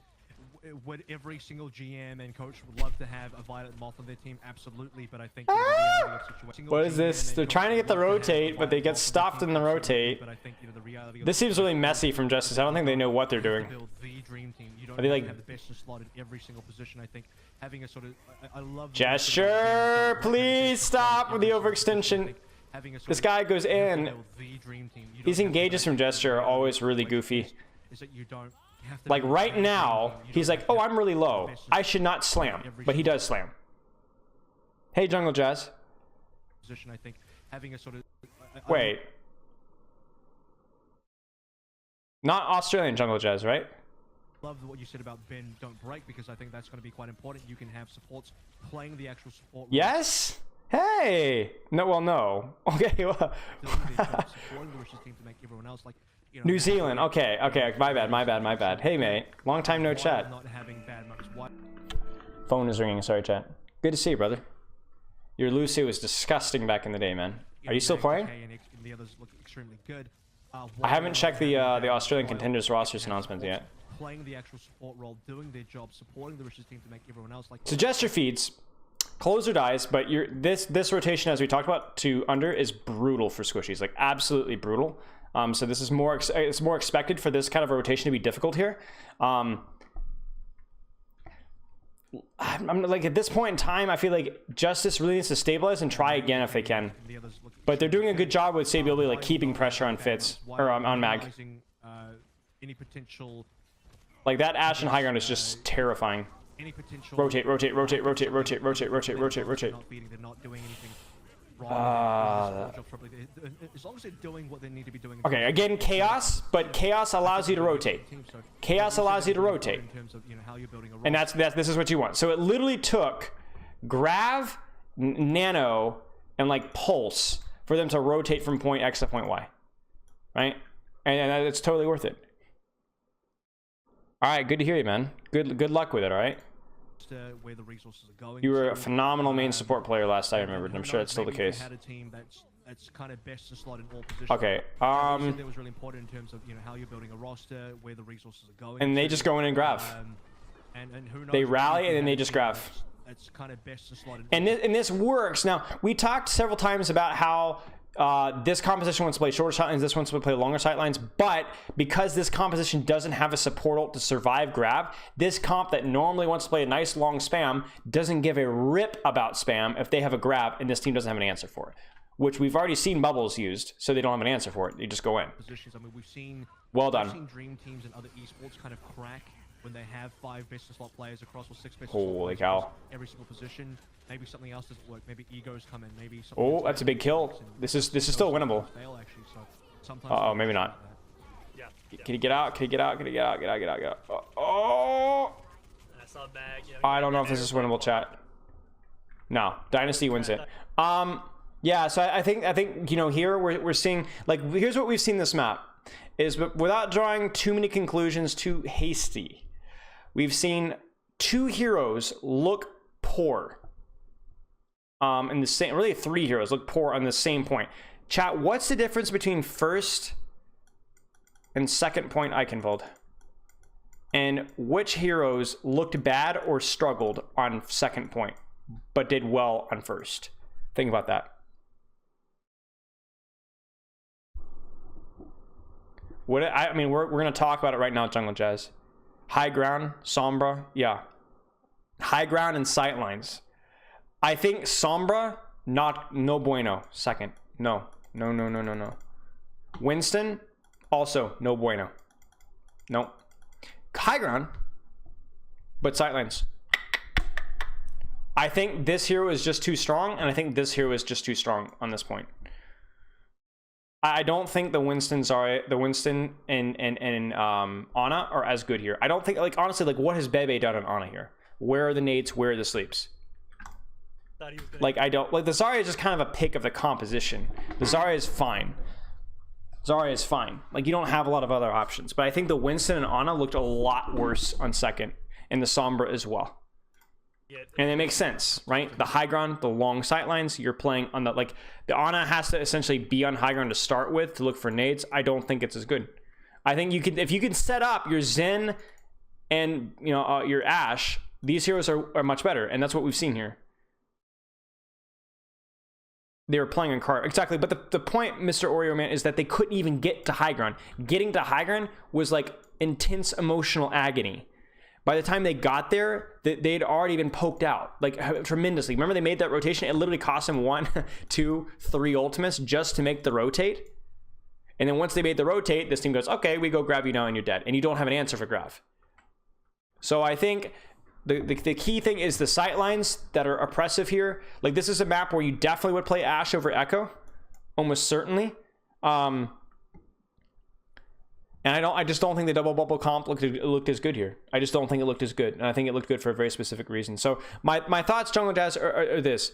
It's double bubble in the shorter sightline maps probably does fine. Koth, things like that, does fine.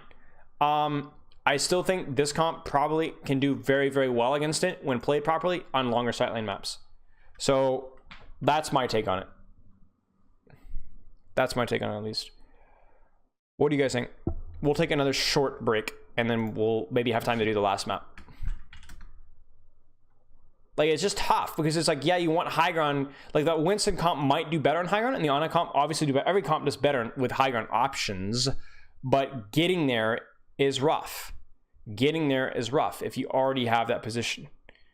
So I think in that situation there, I think we would have liked to see Mag go ball, Bebe goes in, and see how that goes. Because obviously being on the floor as balls in is also bad, but making that rotation is easier because you're faster. You're faster. Dynasty running what's meta right now?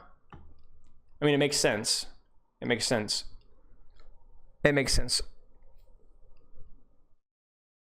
I haven't watched a lot of European trials. I watched the first match because my boy Alex was playing, but I didn't get to see any of the matches afterwards.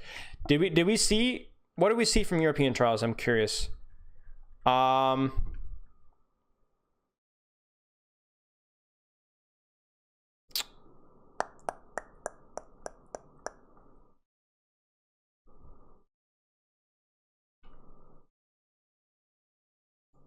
Is it still live? Skip. So we saw a lot of like goofy. I think of one team was just an avoided one trick.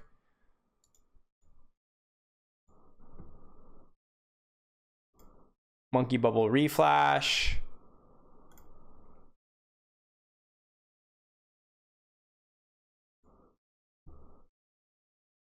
Does anyone? Okay, I'm not seeing it.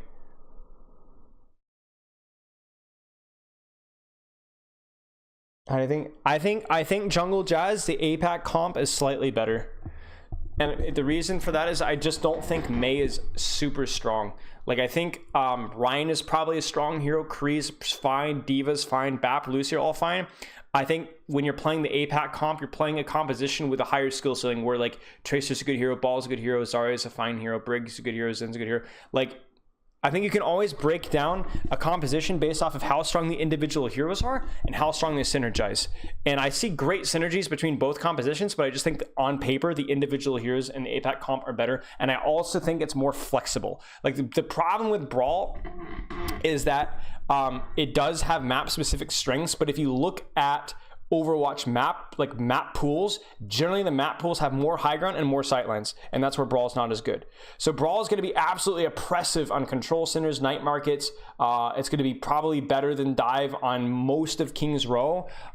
It has a lot of viability on maps like Hanamura, but it's a very map-specific composition where the dive stuff is also map-specific composition, but instead of being like 30% of maps, it's like 70% of maps where it's good. So optimally, you'd be able to play both. Like, I think dive is worse than Brawl on certain maps. I think some APAC teams are forcing dive on maps where it would be better to play an optimal Brawl. But that's the key, is an optimal Brawl. And most teams aren't going to be able to play both compositions at the same level, so that they're going to have to kind of one trick one or the other. Codex, thanks for the sub. So I think the reason why we see APAC teams playing more dive is because I think it's more viable. Like, it has more flexibility. Like, you can go Ball in this map, you can go Winston in this map, you can go On in this map, Brig in this map, Echo's better here, and still kind of have the general same playstyle, as well as APAC generally has the better Tracers and have the better Winstons. Whereas like Western is more known for like the Reinhardt and Brawl play. Do you think Sombra will be a popular pick in APAC? No,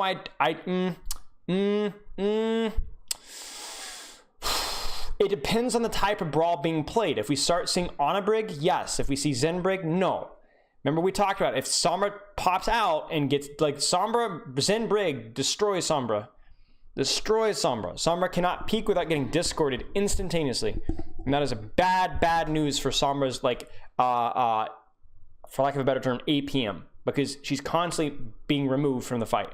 Do you think we could see both comps and mixed rosters? Yeah, I mean, we're gonna see both comps, I think, regardless of what we think. Like, there's gonna be some maps that are so bad for Brawl, you're probably gonna have to play some goofed variation of dive. And everybody's playing Sim Junkrat, you know, like on the maps. But it'll just be interesting to see.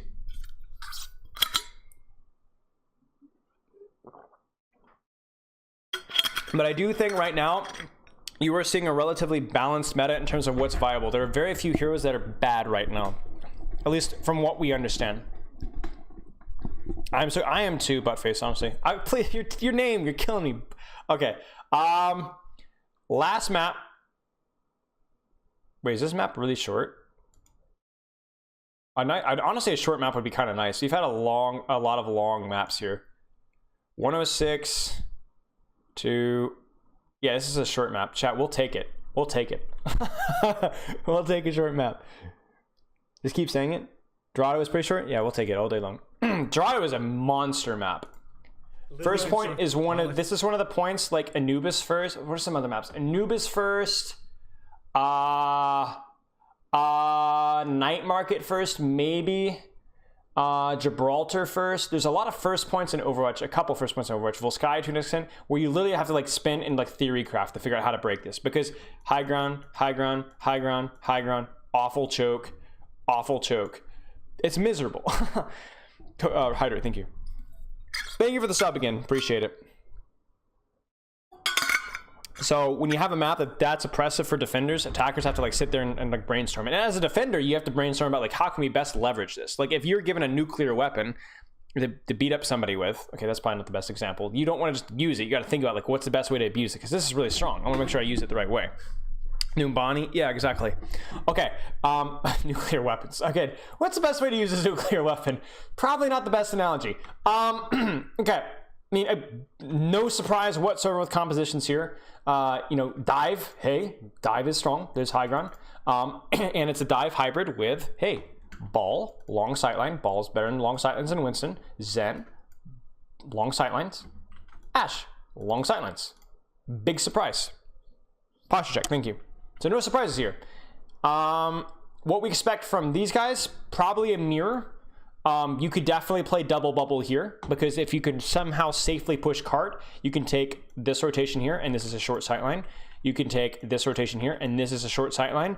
But then the issue is once you get the cart to choke, you then have that massive gap, right, where we know Widowmakers like play in the far back bridge, and that's where double bubble is not going to be as good. Echo not as good either. Echo not as good either. Tracer Sim. Well, chat, why do you think they're playing Sim? Why do you think they're playing Sim? Think about it. So they have to clear high grounds, right? So how are they gonna use the Sim? Steal a high ground? Yeah. I mean, you're on the right track.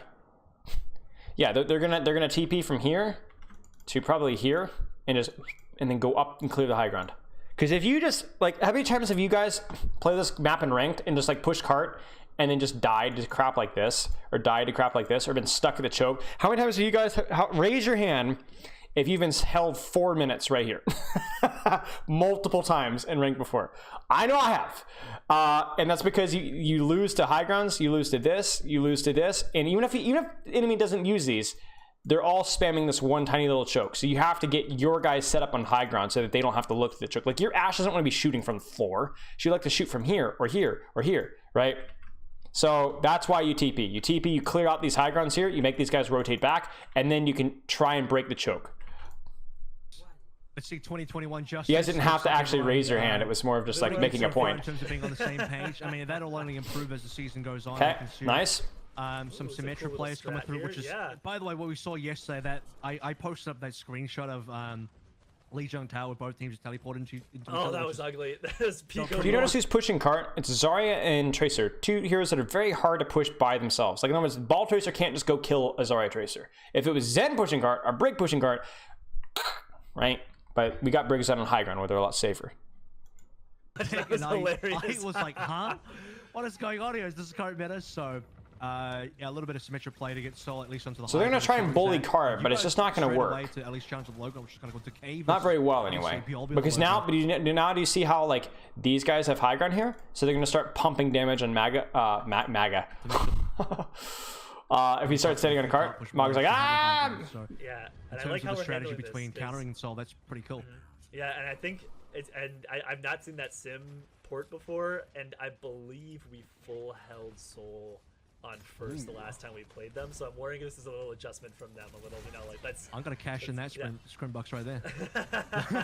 I'm taking that one. To Ha ha ha ha ha ha. This is a good map for us. I think Ha, ha, ha. you know, we get some great play. Actually, I think we should get a little bit of view here from our supports. I think. Do you notice how like this is actually like a really interesting little thing here? Some great play, actually. I think Do you notice how Bebe, just this is a very small thing, but this kind of tells you like the mindset of these pro players, right? When you talk about me with like angles and map control and stuff like this, look at Bebe. He's not even shooting the people on cart. He knows that eventually he'll get a chance to shoot the people on cart, but he knows that we're not going to lose because of this. You lose because of this, right? You lose because of this. You lose if Seoul Dynasty is able to take high ground here, then you're in trouble, right? You're in trouble. Scrimbucks is basically where people say, "Oh, we beat this team in scrim. Oh, we beat this team. We're the best team. We really did really good in scrims." Because people would say, "Oh, you cash in your scrimbucks because you're so good in scrims." But then it's like people used to brag. It's like currency. It's like a pretend currency. Like, yeah, we're the best team in scrims. Yeah, we got a lot of scrim bucks. You know what I'm saying? It's a joke. It's a kind of a tired, old, feeble joke that's not funny anymore. I've already been playing the comp just because she doesn't bleed ult charge. Because you want to play Brig Zen to help your DPS and Ball, right? But if you play Diva, she needs a lot of healing. And Brig Zen don't want to heal Diva. And if you play Sigma, he's going to get dove and dies faster than Zarya does. If you play Hog, he's not going to do squat. So it's not a real thing. No. A little bit of view here from our supports. No, it's just a joke. Closer and Bebe do a really nice job here. You know, it's so important on this with this. But yeah, do you see how like heavily contesting this high ground there? That we really just can't lose anybody. You know, I'm trying not to. But eventually Soul is able to leverage pressure and high ground, and they eventually clear high ground. And it's mostly because it's really hard for them to get a good sight line onto here. It's really hard, right? So eventually they do leverage them back. So big stuff for Soul. Nice job. Step one accomplished. The problem with Dorado is like a lot of these really awful points to capture is it's a multi-step process. It's not simply, oh, you clear high ground, you win. You clear high ground, and you still got to break a choke. There's no good angles here, basically at all. There's this, and this, and all of these are small areas, and they're like basically directly in front of the enemies. Chat, if you ever want to understand the power of map control, the reason that this map is so hard to so easy to full hold is because all of the angles are directly in front of you. There's nothing off to the side here. The only thing is the hard flank behind. That's the only thing. Yeah, I'm hoping that our supporters here can do a good job of keeping us in the fight for this first point. You guys have high ground at least for now. So you fall back don't towards the fountain, just kind of doing so. Whip shot that. So just going to be setting up for a bit of a flank here. I don't know if he's going to get. So I want to take this a little slower because I need to find out where everybody's positioned here. So it looks like Mag is trying to mark Gesture, in other words, prevent Gesture from staging the dive. Just going to be setting up for a bit so Gesture gets out. I don't know where Jerry is. Is Jerry up behind me? By Mag or something like that. Oh, look, and there's Jerry right here. Mag's gonna go I ate lunch with Jerry.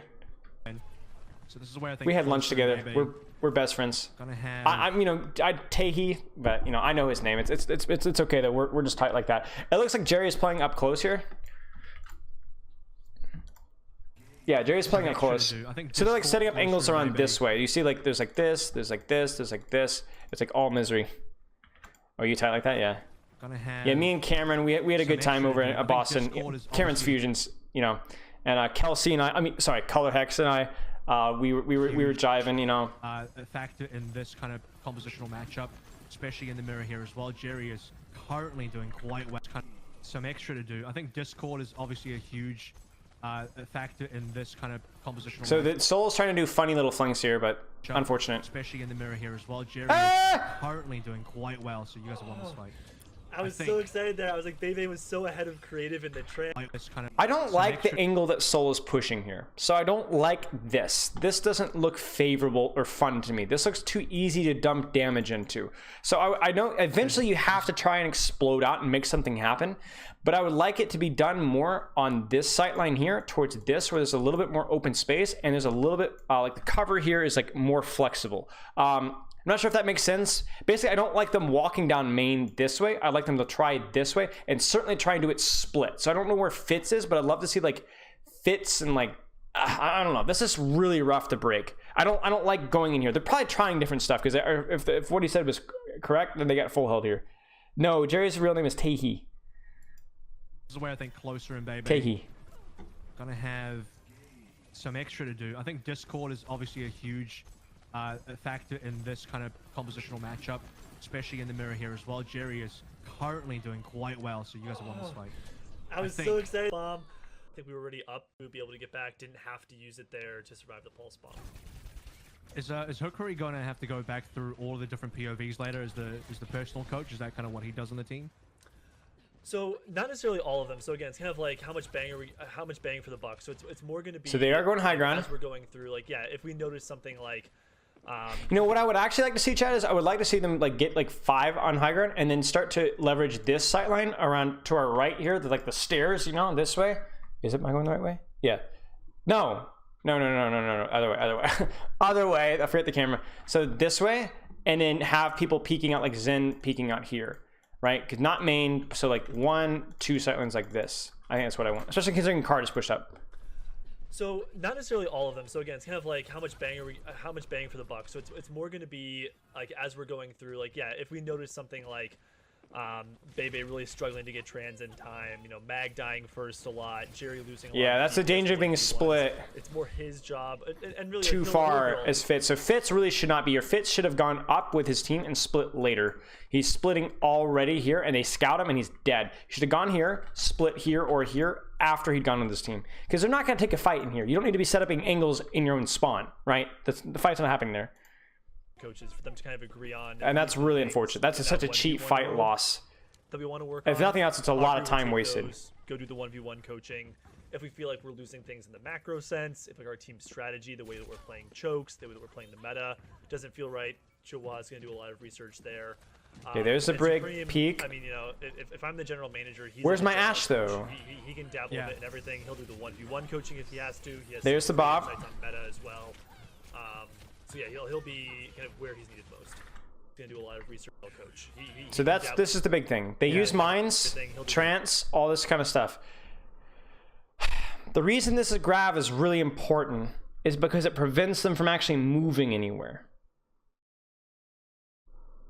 He doesn't move anywhere. So they've used only 1 ult, or 2 ults, but they're still stuck in the choke. Like this choke is so stinking oppressive that you're willing to commit a grav just to keep them there. They got a trance, they mines, nothing, and they're still stuck in the choke. 1v1 coaching. They bob.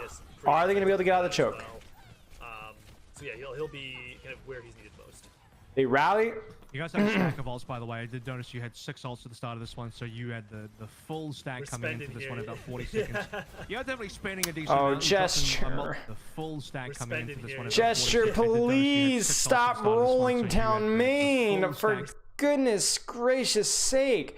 Like, if you're going to set up map control, go this way, or more importantly, go this way, and then go for the same pressure, or just spam from high ground and slam this way. My boy just loves running it down right down main. This one about 40 seconds. Like, you just cannot do that. You just cannot do that. And so now we've seen really Soul has a decent strategy of breaking this choke. It's not great, but it's like, it's a hard choke to break. It's respectable. And now twice in a row, Fitz and then Gesture have single-handedly thrown fights with really stupid errors. A lot of ults into the bank. But Gesture, please. Doesn't look I'm like begging a you. lot of this transcendence. So I think Gesture what you're saying has been about feeding a potentially getting lot. full hold, that might happen if Mag dies, body blocking Zarya, but it doesn't matter. There's luck, no- The manager curse on Twitter than the general manager curse does. Oh, yeah, I think it might relate For me, to it's scrim bugs, saying on which the is why card. I've been so careful. I've been so careful to say. Whatever for a big match. This is rough. You're gonna have to walk down main to touch. Yeah, Sabioli does touches too early. Okay, so unfortunately, I don't want to dive too deeply into old eco there, but like the big breakdown for me is that Seoul on their first attempt tries to tunnel it down main. Not so good. Not so good. I don't think that's as good of a sound strategical approach. Then when they start to split, Fitz gets split to early, feeds, dies. And then Gesture just rolls it down main instead of actually wrapping around and setting up an angle from behind where it's safer. Not to mention less obvious of exactly what he's doing. Sure, if we're in the game mode. So let's see what happens here. POV probably. Yeah, again, just see like you'll see that little that we'll see it here in Decay's POV probably. Again, if we're I'm not seeing the stats, so I'm not sure if we're in the game mode. Kind of our normal So scrim game mode. I don't. Decay gets through. That's big. Not be able to show that off to the fans. Fits on the Widow. Where we are gonna That's pretty play all the cool. way through, I think Widow's fine here. of how far the first team got. Again, you just kind of sit AFK in the long sideline. See, we swap sides and now I'm all lost in my buttons. I wanted to see that little 1v1, but you know the CBOB Decay poke. Oof. I wanted to see that little. Fury that goes little too aggressive 1v1, but, too you know, the soon. He should be going CBOB aggressive now because Ball is slamming, but he's already peaked too Decay late poke or too early. Quickly. Oh, we're seeing some Widow here. Oh, but Jerry. Oh, as I say it, Jerry has my back. Knows that Mag staging here. I actually think against the Widow, what I think would be really interesting, Chad, is you remember we talked about the far coast sideline rotation. Do you see this right here? This little bit here. This is one where we. I would love to see, especially since Decay got through there, get the ball through here and look to apply pressure this way. I would like to see that tried. The Ball and Tracer wrap around. Your Zarya, Brig, Zen, whatever, all kind of sit here and hide and play patiently, and then wait for pressure from here. I would like to see Ball and Tracer both get off of main. We are gonna play. I thought Widow just wasn't good in this map, and Widow's great in this map. Kind of regardless of how far. Long sightlines. That's all you need to know. And you know what? Actually, I'm gonna Long sightlines. Oh, see, we swap sides and now I'm. Widow's a little bit inflexible with how she can position, but long sightlines. But you know the Jerry need to play the Widow to get the headshots. And I think as well, Widow's in a really interesting place in the meta. I think Widow is still really good on the very specific Widow maps like Havana or potentially Dorado A for the super long sightlines, maybe even Dorado B. But it's probably a little bit more common to see Ash across the board. I wonder if Unfortunate. I don't know how. Like right now, I'm Jerry kind of feels about Widowmaker. Do you guys? I mean, because the other thing. so is, right now, especially, I would love to see Ball Tracer's angle around. You've pushed the cart, which Ball Tracer kind of are good at doing that, right? Because they're very mobile, so they can go to cart and then go contribute to the fight. I would love to see Ball Tracer get behind now. Maker, as we all know. I think that's one of the key heroes that everyone remembers about Decay is maybe if the Widowmaker would ever come out again. But this is kind of like a weird meta for Okay. Widow, I think. Yeah, and I think this is a great chance. Ever come out again, but this is kind of like a weird meta for Widow, I think. Yeah, and I think this is a. Yeah, so this is just sloppy from Bebe. Honestly, like right now at this point in time, you need to be focusing on staging your peaks. And what I do not like is I do not like Bebe peeking a Widow when your Tracer and your Ball are not aggressively doing anything. I do not like that. Another great shot from Fitz. At the very least, you'd like to synchronize your peaks between these two heroes so that either one of them has a free shot at blowing up the Widow. If you're going to trade Bebe, make sure that Jerry gets a shot at blowing up the enemy Widow, right? Yeah, and I think this is a great chance. And now would be a good time to peek as Bebe. A great chance for chat to kind of see. Right. Yeah, so this is something where we are not used to seeing Widow on first tier. This is something where I think Seoul has said maybe in like our past scrims they maybe struggled with kind of running them. Wow. Either an edge. Versus, So really, what snowballs off of Bebe, this is something where I think they push in hard, take the aggressive positions with sights, and then Jerry's caught in the floor. We exposed to lose the thing, very kind of classic scrim. So yeah, so some great kind of play that we're seeing, very kind of classic scrim experimentation. Get off the cart, please. Get off the cart. You guys had some even. Get off the cart. Get off the cart. Get off the cart. You guys had some I would love to see Brigson start to rotate this way. Start to rotate this way or inside, but I would probably prefer this way. Get your Brigson on this sideline here, not on main. even trades there as well. And So despite Zarya as kind of well. Losing that initial flight. It's been actually 2 minutes. Hasn't felt like it's been 2 minutes at this map so far, but we've been speeding through this opening kind of phase of A, and the ultimates Good. have been fairly evenly traded. Keep pushing. Here, so we'll come down to now. Okay, now don't both force teams have anything. You've got all the roughly space that you need. Don't force anything at all. A attacker. And again, here, get off the cart. Get off the cart. Get off the cart. In creative is Jerry should be up here. Jerry should be up there. kind of struggling to get back on point. It does look like you guys will be able to cap. Now, as far as playing this to competitive rules, you guys have already won, but for the rest of the scrim, so we can, you know, okay, they we can be cap. happy about that. But the rest of the scrim now, How much longer we'll we see how got? the snowball goes, because you guys have a decent amount of ults coming. Okay, we get held. As Soul did end up trying to spend a few to hold on. How would you coordinate peaks like that without cluttering comms? So the reason here the way to unclutter comms, and this is something I always coach main tanks, is that everything revolves around you. Either you or your DPS synchronizing your pressure. So what you do is you'd say, all right, I'm, like main tank says, I'm pressuring, I'm going in, or I'm rolling through, or I'm slamming backline, or I'm shooting Zarya. Like just whatever your main tank, with Winston, Monkey, Ball, Ryan, whatever, is doing something. Not necessarily diving, but just taking space. That's your opportunity to peak. And you could look at the replay or the video, and Ball was not really peeking. Ball wasn't actually taking space or doing anything. So then you really don't want your Tracer and Ashe peeking Widow then. They play very conservatively. So the way to synchronize your peaks is to have both your Zen and your Ashe listening for the same audio cue, which is your main tank calling when we're going. It's like your Orisa says shielding. There's your cue to peak, because there's now pressure from your main tank / a distraction for the enemy team. But we will be able to see B and C now, hopefully. Yeah, and that was great. I think that one of the Pretty crazy that Jerry's going to stay Ashe here. I would be terrified to play Ashe into this. Leg up in the 1v1 with Ashe, but I think it was very, very difficult there. He is playing a shorter sight lane though. That's good. They're going to control high ground. That's also good. There, and I mean the orb and the but they're going to try an all-in mag, who backs out. And so this is the crazy part about this sight line. You need to pressure the high ground and pressure point. If the enemy team all-ins your point, then you guys back off and start shooting point, because you notice how bad the enemy team's sightlines are onto this. They can't shoot mag. So you double back, you shoot Jester, Jester leaves, and then you go leverage high ground afterwards. That was a really nice little rotation for Justice there. Now they can push cart for free.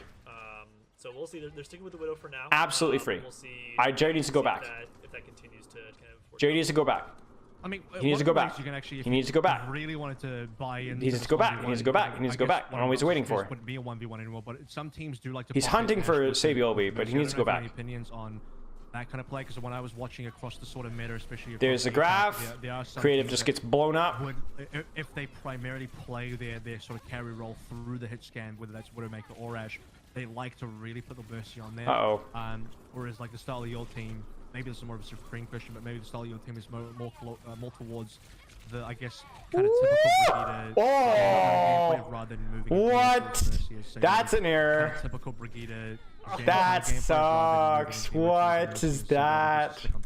That was a great. They were really going after it. Mag, it's out. They had his sticky up as well, and I wasn't sure if he was going to commit it. Sabiolbi did. Gets a little ego battle there. I haven't seen quite as much Mercy. Yeah, I think that the maybe teams have moved on. And again, the chaos. You see the trades back and forth, but you take the trades if you're Justice, because you're sitting on the floor. So if they trade, your spawness is a tiny bit closer, but more importantly, you guys are going to be able to actually like push cart. Like because once again, you're put on the attack there. They had the high ground, on you, so you had to like fight for the high ground all over again. But because it went like 3 for 3 or 4 for 4 or whatever, well, now you can start to actually leverage positioning here. Yeah, I think that especially because that nerf went through, right, where the amped. Ooh, I don't know about that. Shots 200 HP characters. I think it was one. Yeah, Mag has to keep running. Right. That's a big one. And that really, we saw a lot less of the Mercy pocket there, and especially Gesture dies. I'm not sure what happens there. We saw a lot less of the Mercy pocket there, and especially when you're running a little bit more of like the Apex. He started to do the jump, chat. He started to do the jump. He messed it up. He's setting up for a dive. This is like he's wasting a lot of Seoul Dynasty time. Like you saw Sabiolbi chasing him. I don't think Mag. So you notice how Justice is positioned? You either clear the high ground or you position in a way where the high ground doesn't matter. That's the idea, right? To position in a way where the high ground doesn't matter. Bingo. So what we might see is they go from here. What I always like to see is go from here to underneath to here, or they go around coast side. But you're probably gonna go here. Like, Mercy could work instead of Brick. No, because Ball Tracer would give you fits. No pun intended. It wouldn't be bad, but it would be difficult. It'd be difficult for it to work. Some teams in contenders have played Mercy, but against more disciplined teams with better balls and better tracers, probably not as good. Time, like You saw Spatial be chasing him. I don't think Mag minds at all if SBB wants to go and chase the 1v1. We are doing pro He's analysis, taking yeah. SBB out of the fight, so this is why like chasing Ball is Ooh, ultimately just a huge nice! waste of time, and now Mag gets to have a Fitz a is just free dive in the popping, back dude. line.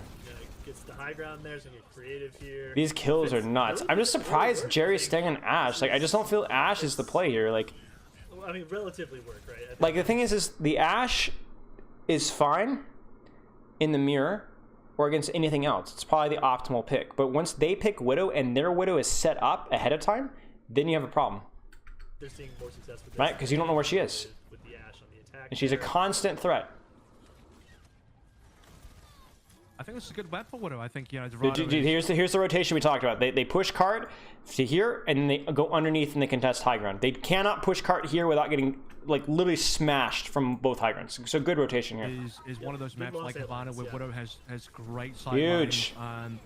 This is where a lot of Widow highlight clips come through from this map as well. You guys now Nice. have And now you have the high ground. decent They high ground cannot as well. hope to I think B recontest. should realistically be yours at this Why point, did you but all the drop? kills.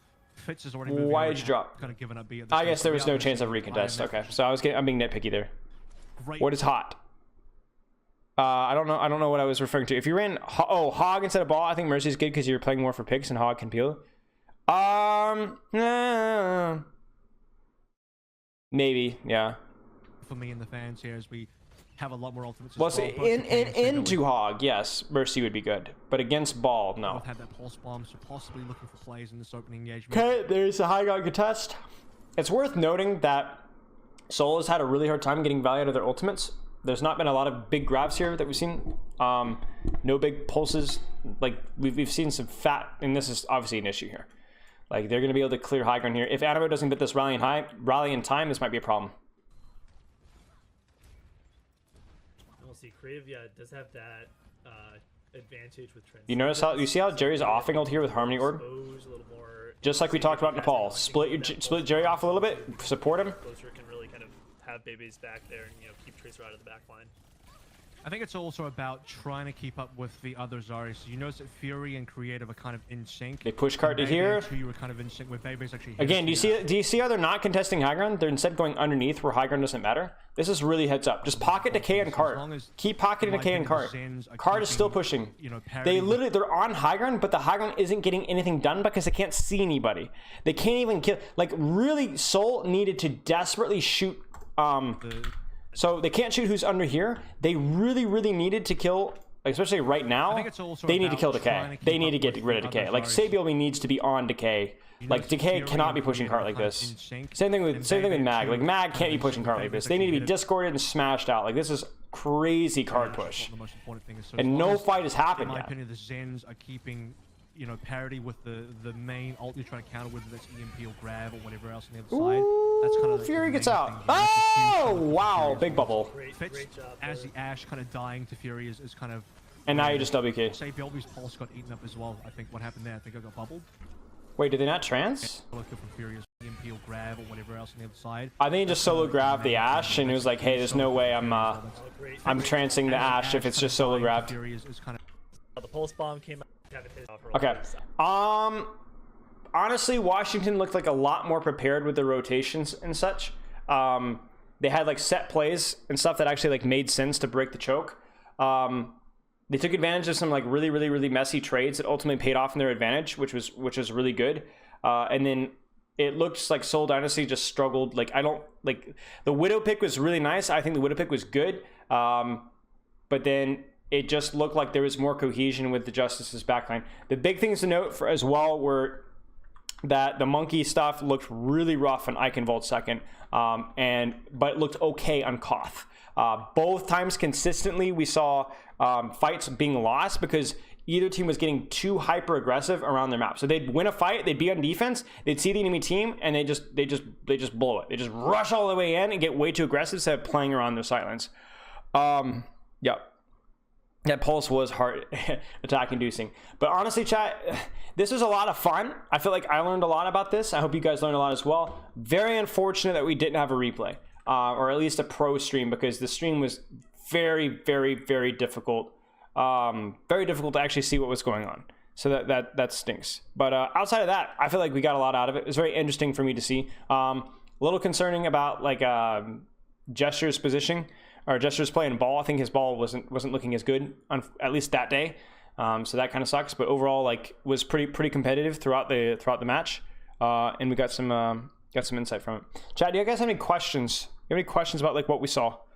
What do you think about grab usage? Grab usage is basically just you either use it as a cooldown to force space and force bubbles so that you guys can then take space additionally because they don't no longer have bubbles, or you engage and then grab afterwards once the bubbles are no longer available.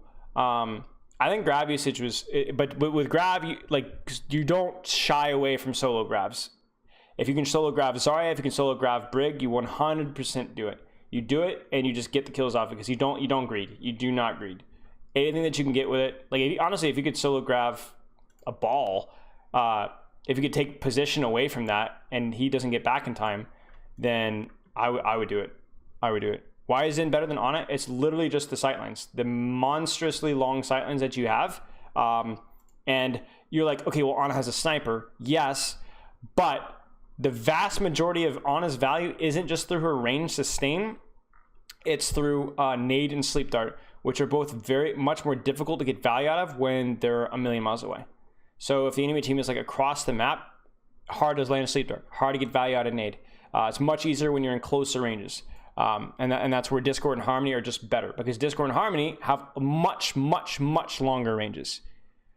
Did I check Echo's ability? No, I'm going to do that when we get to Ask Spilo. I've got my Ask Spilo checklist though.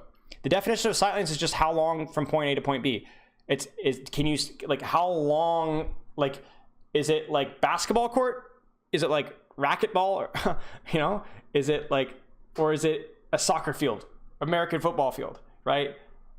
Zen likes his big open space, long sightlines, right?